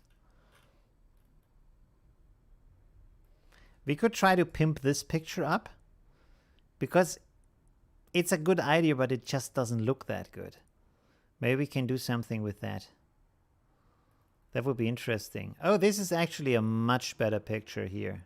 And you can see how much this changes. Like this is very static and kind of boring. And also the background is way too bright for the kind of idea they wanted to do. And here, this is super dynamic just because they put the camera to the side and you have these angles now in there. So this is like a super nice, easy trick is to just go with your camera to the side a little bit. Wow, nice pictures here. Okay, pretty cool. We can really, let's give this a try and see if we can do something cool with that or not. Because I like the idea, but I really don't like the picture. So maybe we can turn it into something better. That's kind of a challenge. Also, by the way, next week I thought we could do something where you send me pictures and I try to, like I select one of the pictures, of course, and then I try to do something interesting with that. So maybe that could be interesting. Oh, we could remove the background and put something behind her. I mean, removing the background should be kind of simple, right?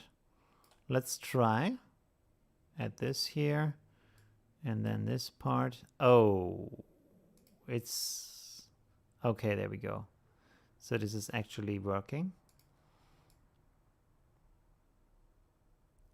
So let's try this real quick to see if we can manage that. So far it looks pretty good. I only have to click on that. Whoops, no, okay, there we go. All right, so that looks okay. Here we have a little bit of a part that's missing. Zoom in here, make this even smaller. All right, nice. Let's refine. That's actually pretty good from what I can see so far. There's a part missing, and this is probably not the way we want it. So this is background here. Oh, wait a second. Let's go to black and white. Ah, it's actually good. Okay. So this is foreground here. No. Oh, God. 1 second. Yeah, okay. Doing it good. Black and white.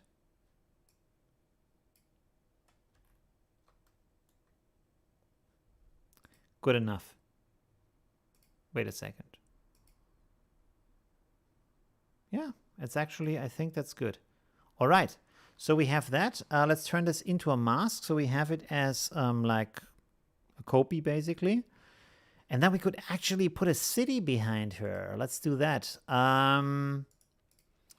Let's go with Night City.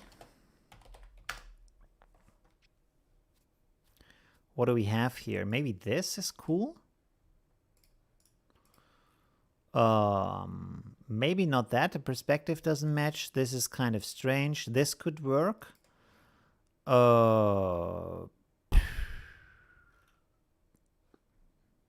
No. Okay, let's try these two cities here. You lose part of the pants? Really? I have to look at that. 1 second.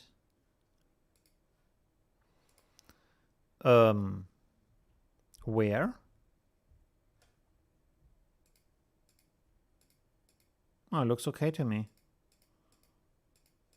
Let's see. If we put the city here, I also made the mask the wrong way around, but this isn't a problem. We can just I think we can just invert it. Okay, so let's put her on top, and then let's go like this, and then let's invert the mask. Bloop! There we go. Okay, perfect. All right, so we have this. Don't actually see that much of the city. That's not so good.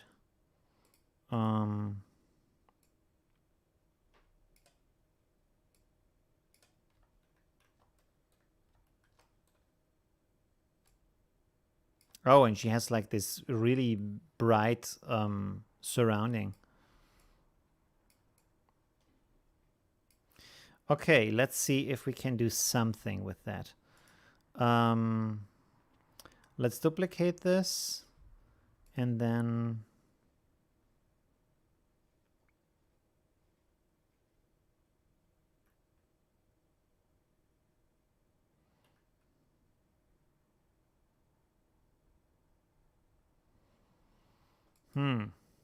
duplicate it again. Set it to maybe add or screen.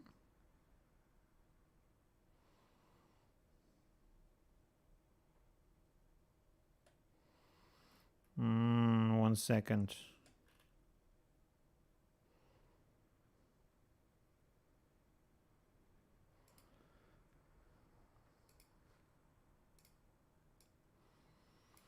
Okay.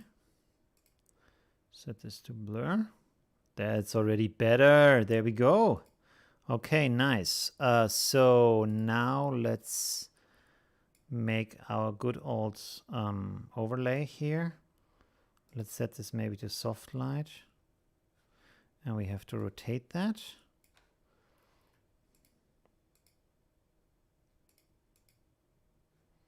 Wait, maybe we set this to hue.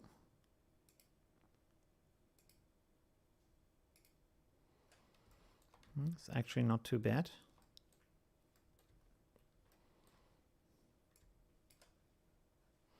Okay, let's play around with her a little bit. Let's duplicate this. That was before you did the foreground. Ah, okay, I see. Let's rasterize and trim this. And then maybe set it to screen and then blur it.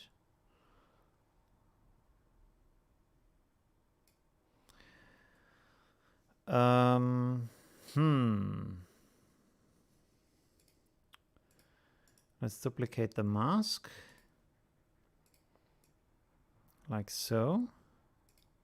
And then maybe if we invert the mask, let's see what this does. Layer invert. No, that doesn't work.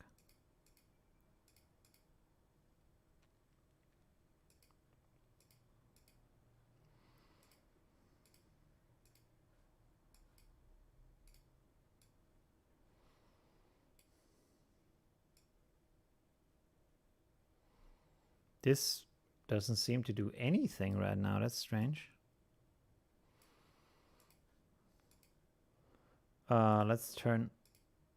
maybe because of this. But that shouldn't be the case.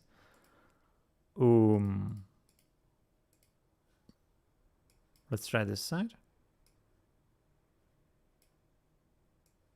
Okay, that's strange.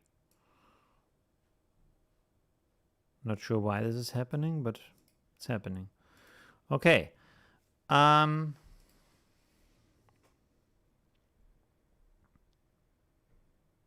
Ooh.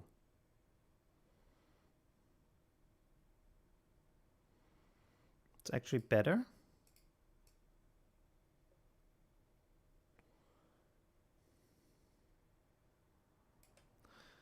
Okay. I'm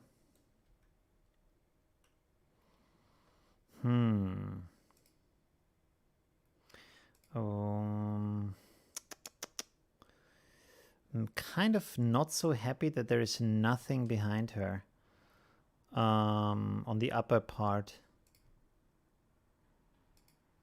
Let's take this other city.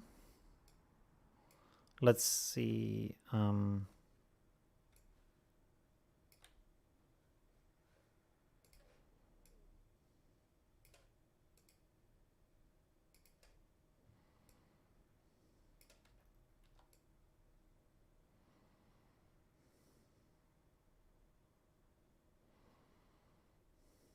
No.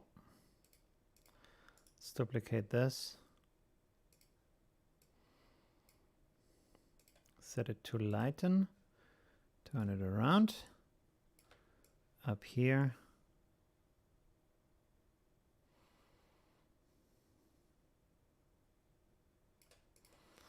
Okay.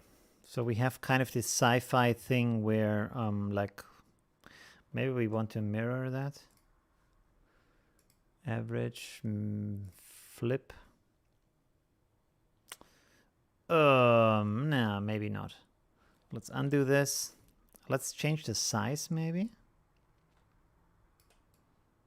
Oh, we can do it like this where these cities touch. Is that a good idea? Have like a really sci-fi city hanging down coming from the sky.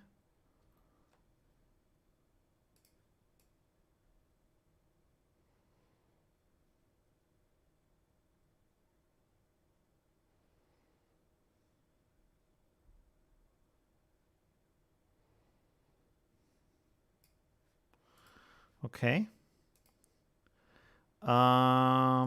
Let's again duplicate this, set it to screen. Where's screen? There's screen. Okay. And then blur it a little bit. And then use the blend ranges. Hopefully this time it works. Yes, it does. Okay, good.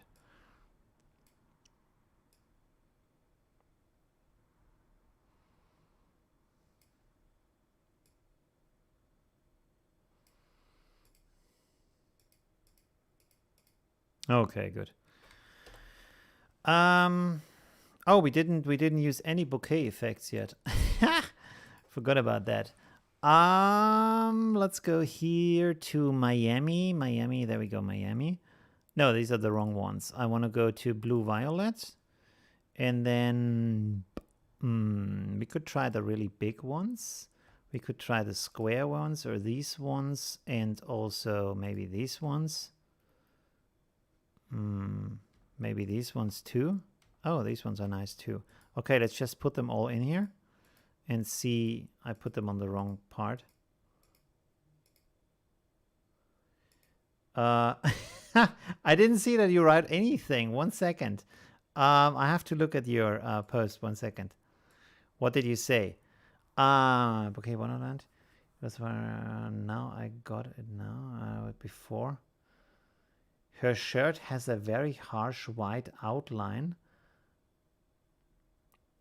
How do you get rid of that? Yeah, I did this kind of blur thing. 1 second. It still has it here, if you can see, like down here, it's still there. But I made this, it's still there. It's just like the light on her looks a little bit nicer and you see these lines a little bit less, but they're actually still there. We could technically, let's see, we can make a selection like this. And then we can grow the selection. Select, grow, and shrink. You go a little bit like this. And then apply. And then we want to feather this a little bit so it's a bit softer. Feather this like so. Let's go with 3 pixels. And now if I use an eraser brush. Is it on the right side or the wrong side? And where is it actually? Oh, there we go. Is this the picture? Yes. So technically, if I now erase this, I'm on the wrong side. Okay, so that was good to know that. Oh, it rasterized it. Anyways, let's invert the selection. And now you can just delete this. You can see? I can just delete the outside. And it should still be kind of a smooth transition because I made the fade effect on there. Like fading the selection a little bit. Do we have the same problem up here? Maybe here in the side. I should do this a little bit smaller. There we go.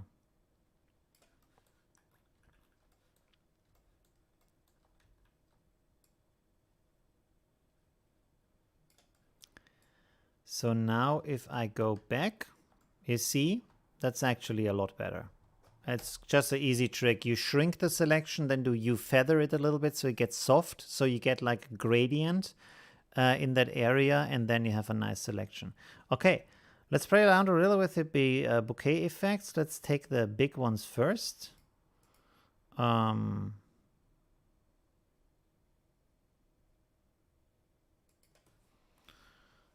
Way too big and way too bright.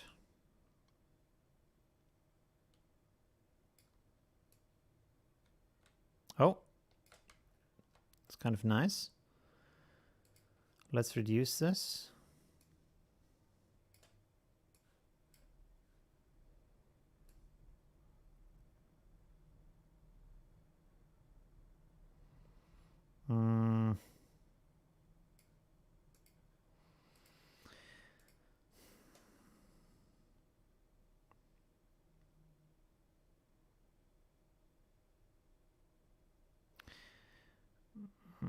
We might have to change the color afterwards because this doesn't look that good. Let's play around with the other ones first.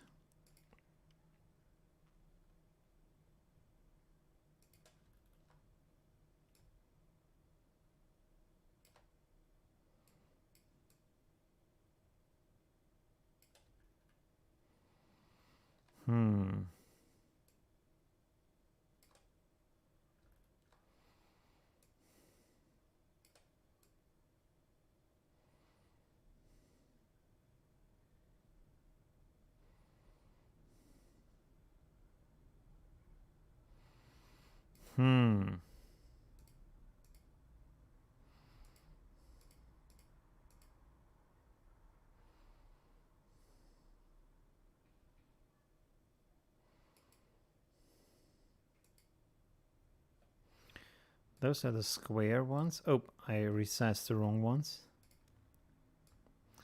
Maybe they are very bright, so this is maybe the problem here.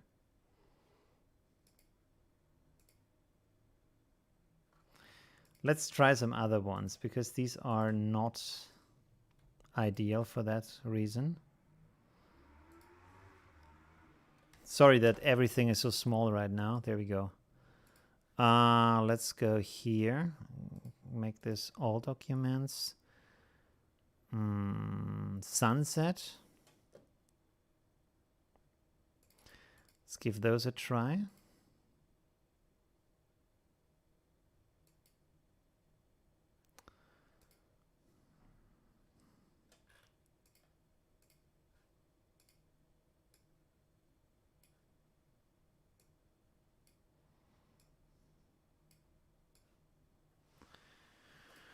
Not really. I mean, we can recolor them, so let's try that.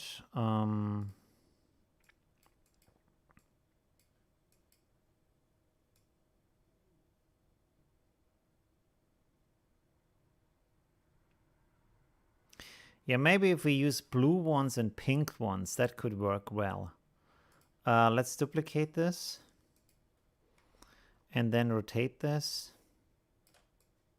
Move it over here, maybe. We can also use another overlay, that's not a problem. And then turn these pink.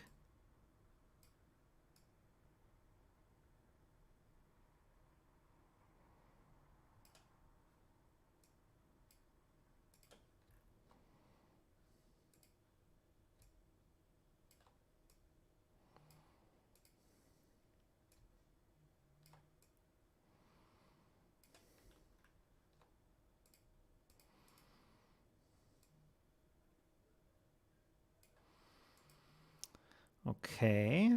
Wait a second. Let's turn both of them off.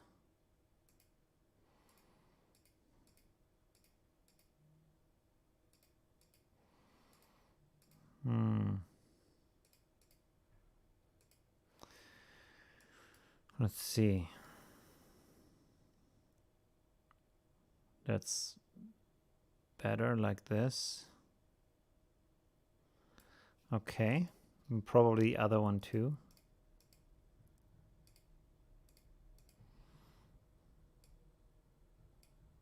So these blend ranges, they are really important for the bouquet pack, to play around with them. I should maybe have made more overlays that have less ambient light, but often the ambient light is really cool. Just in this case, there is so much ambient light already going on because of these lights that are in the picture that are illuminating her, that it's just a little bit too much stuff on top of each other. But otherwise, it's actually pretty. The ambient light can be very useful. Okay. Now I have to. I should have rasterized them before. Well, we can. That's actually okay. Let's rasterize this too. That's actually good. It actually gives it a good look. We don't have this interference as before. You've seen again that the blend mode is kind of interfering if you put on other layers like the colorize layer, but now this looks actually a lot better than before.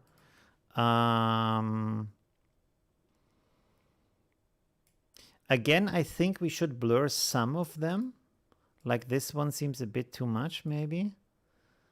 Blur, Gaussian blur. Apply.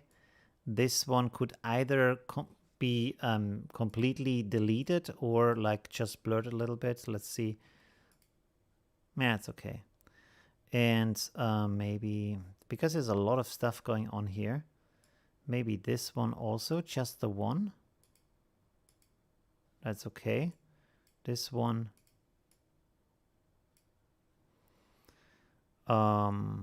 Maybe also this one.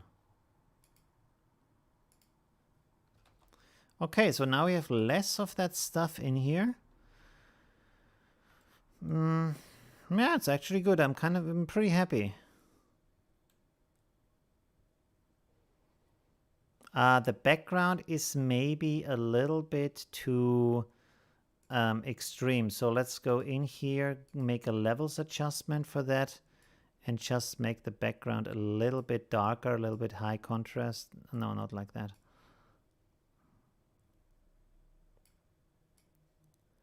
Like so. And we could also maybe adjust the color of the background a little bit. Let's go for maybe color balance. Does it do anything right now? Oh yeah, it does. Okay, good.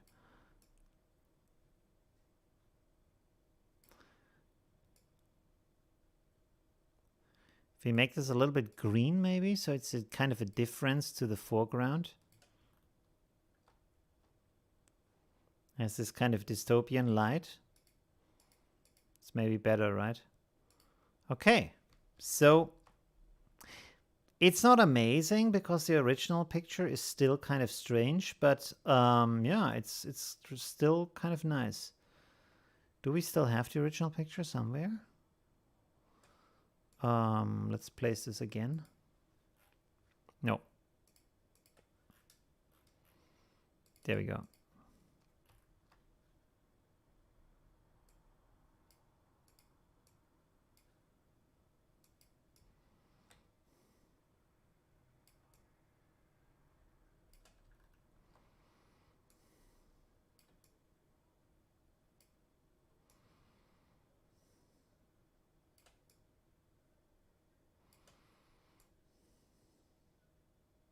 Yeah, they don't match 100%, but doesn't matter. So I think it's still a huge improvement from the original picture to the new version. Oh,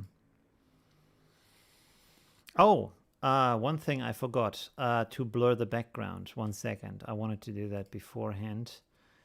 Can do it with a live filter. Let's go with box blur. It's a little bit cheaper on the computer. I have it on the wrong thing here. This is better. Okay. It's actually better. Okay, cool. Good. What do you think?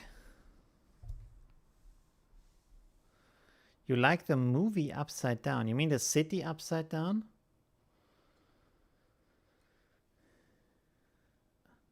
Anne says, this is wonderful, Olivio. It makes me not feel so bad about how long I agonize over editing in photo. Yeah, don't worry about that. You often have to search for workarounds or other things or solutions until you find something that works. And still, you can do a lot more stuff with this picture to improve it. So, yeah, don't worry if you take hours or even days. If you come back to it the next day, that's still okay. Don't worry about that. There's no limit on how long it has to take. We could also, by the way, go down here and maybe make her pants darker, because it's kind of annoying. Let's take a black brush here. And actually I need to deselect this, deselect, I guess.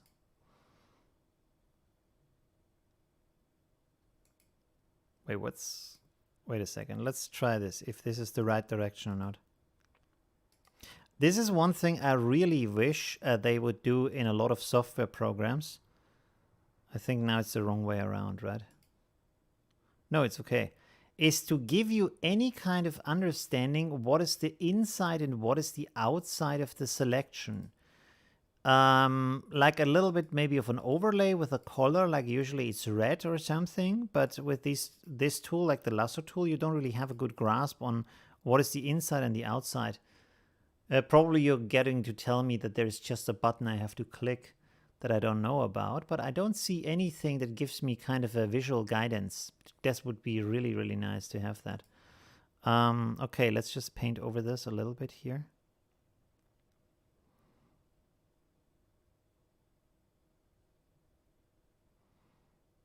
All right, that's good. It's again made this kind of border here, but that's maybe not a problem because we still want to just like make it a little bit darker. So let's go like this. Let's see the complete picture.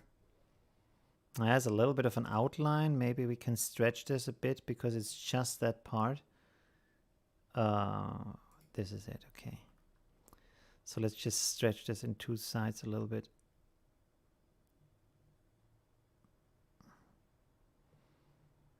Make it maybe make it a little bit too big, like so, and then I will blur it a bit. That's okay. Good. I think that's a bit better, so we don't have to have like.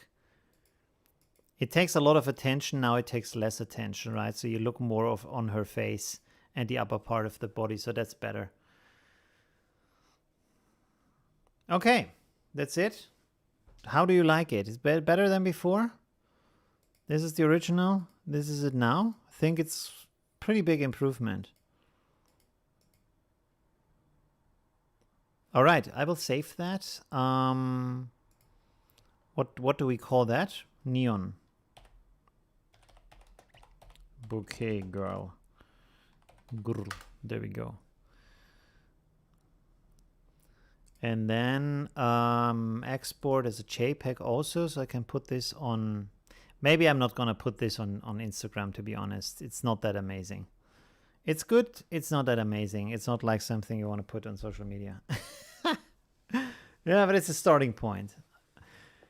All right. What's the time? Oh, it's like in 7 minutes, it's 3 hours. So we can do a little bit more talking. That would be good. Yeah. Let's do that. By the way, I had an idea also yesterday, like I said, with the group call with the angels, if I should do in the live stream, for example, I would do a talking segment, maybe 10 minutes, 15 minutes about a certain topic, and then I can afterwards just download the audio and turn this part, like just this segment, into a podcast that you can use. You can listen to just as an audio, because this you always have to see the picture. But if there's a topic to talk about, maybe that would be interesting. Or answering questions from the community, and that would be just an audio podcast. That could maybe be interesting to have like an additional angle, like everybody wants to be reached at different kind of formats. So maybe that could be good. I don't know where you put that podcast. I've never done a podcast, but that could be a format if you think that's a good idea. Ellen says, I was able to stay until the end. It was very interesting. Yeah, okay, thank you very much. That's awesome. Good. Yeah. Awesome. That's really always nice to see that you enjoy the chat and the videos. And also, I hope I gave some additional clues about how to use the bouquet bag, because you can see I can do so many things about it, and it has so much nice colors and looks in there. And you can spice up pictures really nicely, but you need to like know a little bit what you're doing and how you use that and how to like blend everything together. I put a lot of that into the online course, and I think today we also added some additional things to think about. So yeah, that's always kind of a good thing. All right. I don't know if you have any kind of questions or topics we could talk about. We can do that for the next several minutes. And otherwise, I don't know. I could just pick a kind of topic and talk about that. Yeah. So you can suggest something if you want to.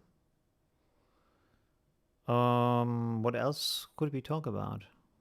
Last time, I also want to talk about like this kind of new economy with photography, so maybe that could be interesting this time.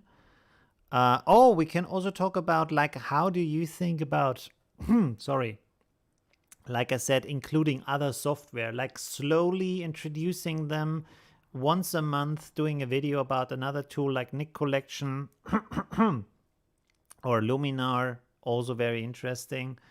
And then if there is an interest, if it's catching on like this once a month thing, and also a little bit in the live stream, maybe I can then add it to more of a regular basis on the channel where I say, okay, we do Affinity Photo, and then once in a while also NIK Collection, and kind of show kind of the benefits, kind of things you can do there. Photo Lab also pretty good, like part of, not part of the NIK Collection. I think they separated it before. When I bought it, you got the Photo Lab Essential with it. I think now it's not part of the NIK Collection, but I'm not sure. And that is also very good. So that would also, like, you could do some really cool tutorials about that. Yes, I'm planning to do some online courses. Like, it's more like a workshop, that kind of thing. But I was also thinking to do combined topics that are similar to my YouTube videos, but just in a longer format that covers more of the same topic, and put that on Skillshare, just to have more videos on there. So, for example, I could do like a 10-minute video or 8-minute video on YouTube, because this is kind of the time frame that most people enjoy on YouTube. And then I could do a video about the same topic, but half an hour with just more details and some more background information, stuff like that. For example, we also yesterday in the group call, we talked about my tutorial for depth of field. And the interesting thing is that they said, the tutorial is interesting and it's good, but if you don't know how depth of field works in real photography and how then to simulate it with the effect, you still don't know how to implement it into the picture. And so that would, for example, something that I could talk about in the online course, for example, on Skillshare, just have this information, explain on different examples of other pictures, how does it work, and then how do you implement it into a photo and what to look out for and stuff like that. And of course, this takes a longer time to explain all of that. That could be interesting. And I could also put these online courses on my online store. So if you don't want to have a subscription on Skillshare, I could also put them there. And you can just buy the individual course. So that would also be a possibility to do that. And that's seems to be a good idea. It's a lot more work because on an online course, you have these segments. So you make videos that have at most 3, 4, at maximum 5 minutes per video. And so you just have if it's a half an hour online course, you have just 10 videos with 3 minutes. Yeah. Didn't I not say Linda? Did I say something else? Okay.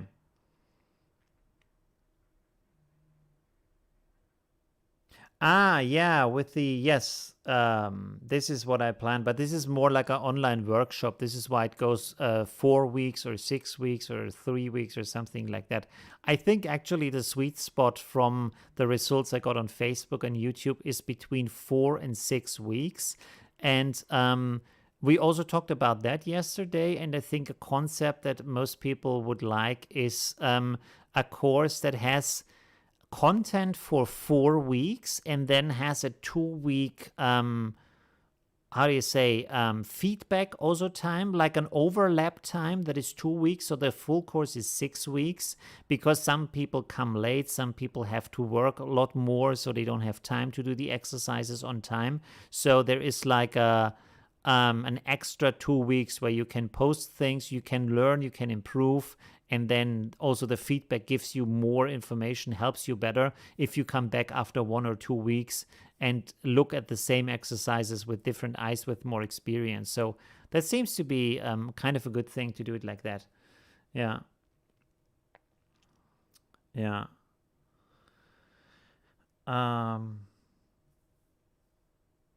DA says, we know this would be time consuming, but we'd love to see a detailed breakdown of all the Affinity tools available. Thank you.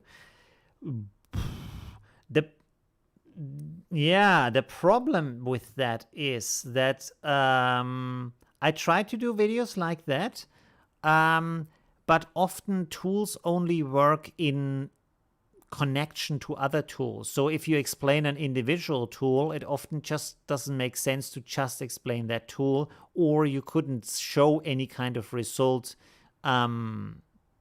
because the tool is just part of a workflow, so that is maybe a bit of a problem to do that. But I was thinking about maybe doing more of these basic videos that show just individual tools to show what they can do and when you would use them. And that could be interesting.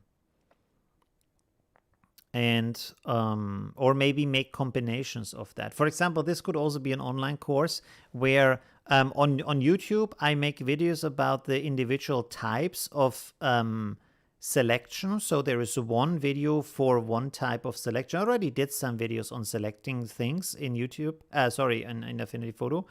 And then I could do a course when I just explain all of the different ways to select some things and the downsides, the upsides. Also, when you have all of them in there, you can compare them. You can explain why this is a better choice and this is a worse choice for different kind of situations. You know what I mean?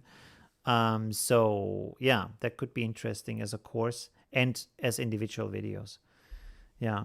And the thing is with YouTube, because it's made as as just a quick, snappy medium, people want to have single-purpose videos that explain to you the usage in like 5 minutes or 8 minutes or maybe 10 minutes, and everything that's longer than that has to be validated by the content of the video. For example, if you make a review of a software, people gonna watch it for 20 minutes, that's no problem. But most people, they come online to YouTube and they just want to have a solution for a single thing. Like they want to know, I don't know, how does the selection brush work? They don't want to see like a huge video. They just want to have like in 5 minutes see, okay, these are the different functions and that's that. And not more than that. So that's the thing.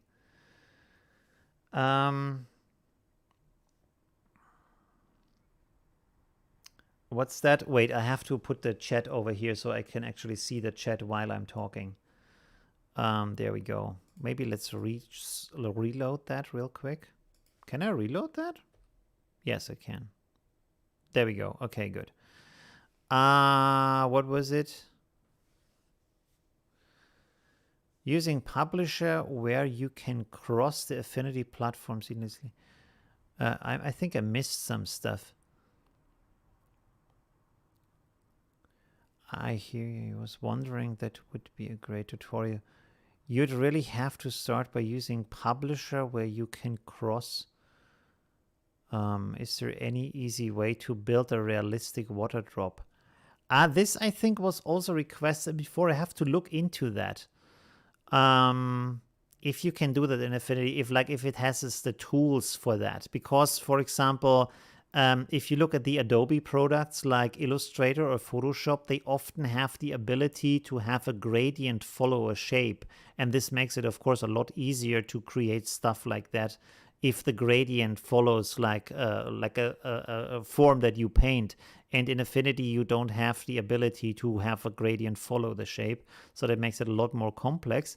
But probably you can, especially with the effects of the layer, like with bevel and with the 3D effects, stuff like that.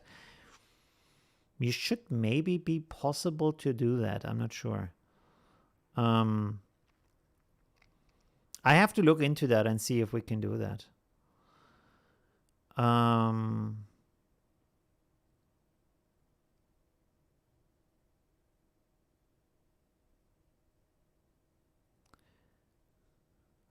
This is, I'm a night owl. I'm a night owl too, yeah. I usually, I'm up, and this is like really strange, but I really like this. I have kind of an eccentric life in that kind of sense, because usually I'm up until 3 or 4 in the morning, and then I sleep, of course, like 10 or 11 or something like that. But that also fits my work schedule because nothing happens in the morning. There's no reason for me to get up in the morning. And then at night, there's stuff like with the live streaming, with my videos. Also, you can work better at night because it's quiet, stuff like that. At the other side, I really enjoy sometimes to get up really early when the sun goes up, because then the day is like really, really long and you have this really nice feeling of like the world waking up. So that's also nice. Yeah. Next thing. Sun coming up, yeah. Yeah. You're welcome, Linda. Absolutely. I love to give feedback and like chat with you and talk about different topics. Yeah, it's really good. DA, if you're not in the Facebook group already, you should really join it. It's a very nice community, very helpful to each other, very positive. So that's really cool. Focus stacking is also something I want to do. I have to take my own pictures for that. So this is something I want to do really soon. A tutorial about that. A few glasses of wine and pizza. That would also be good. Oh, I also okay, I have to make a list now. So I think today I will have a lot of calories and maybe a good movie. Is there any kind of paper here that I can write on? And a pen would be good. There we go. Okay, so tomorrow I have to buy pizza and fries. What else? I think that's already good. I think that's already good. Oh, a bottle of Coke Zero. No, Pepsi. Pepsi Max. Pepsi Max. There we go. Okay, so tomorrow is movie and junk food night. What is tomorrow? Tomorrow is Friday. Okay, good. The big community brain. Yeah. Yeah, I like that schedule. It's really good. I think, like, actually, I kind of can imagine that our society is as kind of moving into that schedule now. If more people take up working from home and have this kind of digital lifestyle and this kind of working over Zoom and just being at home, because what is the actual purpose of a company to start at 7 or 6 or 8 in the morning? Why do you need to be there at that time? And like more often than not, you want to have something at night than in the morning, right? I don't like, other than breakfast, there is nothing in my mind when I get up at 7 in the morning where I say, oh, I have to go to my tax accountant, or I have to, oh, now I want to talk about web design with a customer at 7 in the morning. What? Nobody does that. But at the same time, you would say, like, okay, it's 8 at night, it's 9 at night. It's a good time to talk about stuff. Why not? Let's maybe meet for a glass of wine and talk about a project we want to do. That sounds more reasonable, right? I think that could be good. What's sugar Coke? No, Coke Zero. Coke Zero is the Coke without sugar. It's like Coke Light, but I think it tastes a little bit different. Yeah. I find myself up for 24 hours when I work through the night and then want to get up early for photography. Ah, that's good. Yeah, this is a real problem with my lifestyle, because you can take the best pictures at between 6 and 8 in the morning, and of course if you're up until 4, you can't get up at 6 in the morning, or unless of course you just stay up. So that's also kind of a strategy of mine, to just stay up these like extra 2 hours, and then you go drive to the location. So that's pretty good. Yeah. A bottle of Jack Daniels. I'm more of a gin guy, by the way. Like gin tonic, it's just like amazing. It's like my favorite drink. My favorite. Is it a cocktail? Is gin tonic a cocktail? It's like, I mean, Cuba Libre is also really good. Like Coke and what is it? Coke and is it tequila? No, it's not tequila. It's Cuban. What do they do in Cuba? Not vodka, not tequila. It's, what is it called? It's not gin. Have to look that up. My brain is, what is a Cuba Libre? Cuba Libre recipe.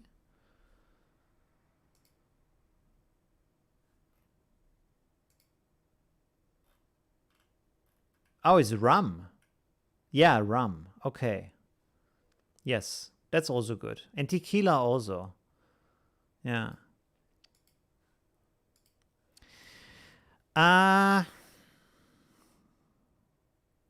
Hello, I'm African. I like the way you explain things. Thank you very much. It's pretty cool. Yeah. Oh, by the way, my flatmate moved out. So this is, by the way, this is interesting. My flatmate moved out and I had an extra room. And I thought, hey, I could use that room as a studio, so I can do like, or maybe put all my YouTube stuff over there and then have a living room where I do stuff. But with the way I'm living, I don't really have a work-life balance. I'm always on the computer, basically, because like my life is YouTube. No, wait, my work is YouTube, and then my life is like, I don't know, Netflix and photo editing and video games and internet, and everything I do is on the screen. So there is not really a way to say, okay, of course, like if you go outside photography, yes, that's a different thing. But like, you do a video for YouTube, and then to relax, you sit on the very same screen and just watch a Netflix video. So there is not, I don't really need, I have, in this whole month, I had never had an opportunity to go to this other room. So my cats used it to sleep there, but that was like, that's all. So now I rented it up. This is actually what I want to talk about. I rented it to a really nice photographer, and I hopefully can do some projects with her. And also maybe show some of her work on my channel and edit pictures and stuff like that. So that would be really cool. So now I actually have a photo artist right here in the flat. And maybe we can also talk about topics. Maybe she has fun joining the live stream, and we can do like a chat about photography things. That would be really interesting.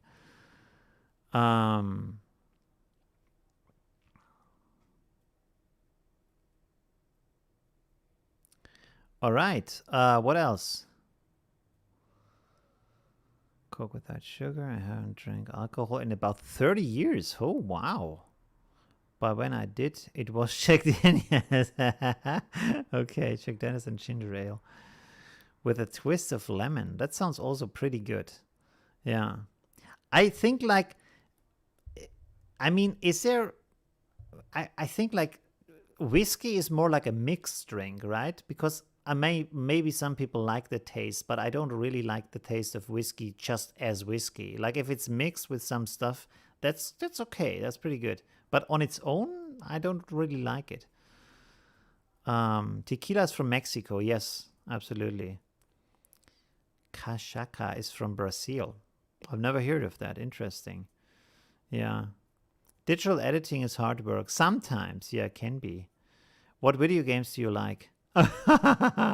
Oh, because of course I'm a very visual guy with photography and design and all these kind of things. I like the things that are visually intense. So absolutely no retro games. I don't like pixel graphics, stuff like that. But I like open world games, like, I don't know, Red Dead Redemption and the Assassin's Creed series, which do amazing historical research and building these worlds as they are. In the newer games, they actually have like tourist tours through the gaming world where they explain the temples and the gods and the pictures and stuff like that, because it's that realistic that you can actually make a guided tour like in a museum. So that's pretty impressive. Oh, I play a lot of Warzone right now. So not right now, like maybe 2 months ago. I'm getting a little bit tired of that. Destiny 2 was pretty nice. I haven't played that in months. The Tom Clancy, right now, Blake, what is it called? Is it called Breakthrough or something? Tom Clancy Ghost Recon Breakthrough, where you also have this open world, really beautiful, also very nice. Yeah. So a lot of open world tools, games with menial tasks. I have a knack for menial tasks. I don't know why, but driving around with a car for 2 hours and collecting stuff that you don't actually need, it just ticks off a box. It's very kind of meditative to do that. I'm a very like, how do you say, endurance kind of person. For example, with a bike ride, this is interesting. If I go for a bike ride and I ride for like 6 hours, I don't get off my bike. I just ride for 6 hours. I go, like last time I went into the mountains with my bike, and I was like, well, I could take a break, but I'm not sure what, like, I'm seeing the same thing when I stop as from my bike, so why should I get off my bike? So I just went on. I took a little break just to catch a little bit of breath, but yeah. So that's my kind of thing. Yeah, to do things for a really long time. Yeah. Most people drink whiskey straight? Really? Ugh. Okay, interesting. I like vodka straight, but not whiskey. Can you warp around an object with Affinity Photo? Warp around an object? What is that? What do you mean by that? Can I explain that a bit better? Warp around an object. You have a warp function where you can bend an object into different, like, warping it. But around an object, it sounds like to put it behind an object. I'm not sure how you mean that. No, not a Call of Duty guy. Like Warzone is actually Call of Duty, but it's on a large map, and this makes it really good. I don't know why they didn't do that before, because the Warzone game is actually the perfect mix between Call of Duty and Battlefield. And Battlefield is completely different, and it's like an actual real battlefield with tanks and everything in there. So it's really nice, really good experience. The only thing is, like, I don't like the newer games because it's like this old school World War I with these old weapons. They're kind of boring. So yeah, and yeah, spent weeks on that. Oh yeah, it's pretty nice. Yeah. You can we can connect on Facebook if you want to, and like just chat in a Discord and play some Ghost Recon or something if you want to. I was actually thinking about maybe doing a group with my community for the people who like to play games, and just maybe make a clan for open world games. Oh, by the way, also what is it called? Division 2 is, by the way, Division 1 is right now free on the Epic Game Store. So if you want to check that out, yeah, that's pretty good. I always like these kind of visually very nice games, impressive games. I think they mean warping an object with like a 3D overlay. Oh, I think I know what you mean. Like, for example, you have like a face and then you warp it so it looks like it's on the face. Affinity Photo is not that good at that because the warp function is kind of, if you bend it too much, it's suddenly this kind of grid starts to break up and gets really edgy. And like it gets edges and corners and stuff. It's not staying round. Like in Photoshop, for example, you can make it really liquid and very soft and like it's melting. It looks really good. And in Affinity Photo is not right there yet. It's kind of it's a good liquify, but if you go too far, it doesn't work anymore. And also with the perspective tool, it doesn't, and also with the displacement tool, not the perspective tool, sorry, with the displacement tool, it doesn't have this function where it goes that extreme. You can do a little bit of displacement, but not like huge distances of displacement like you can do in Photoshop. So this is some areas where Photoshop is actually better, and Affinity just has to catch up. I'm sure they will get there at some point, but right now you can only do like slight things, or you can do it with a lot of work to put into, but it's not as easy or as good. Yeah. And putting an image on a ball.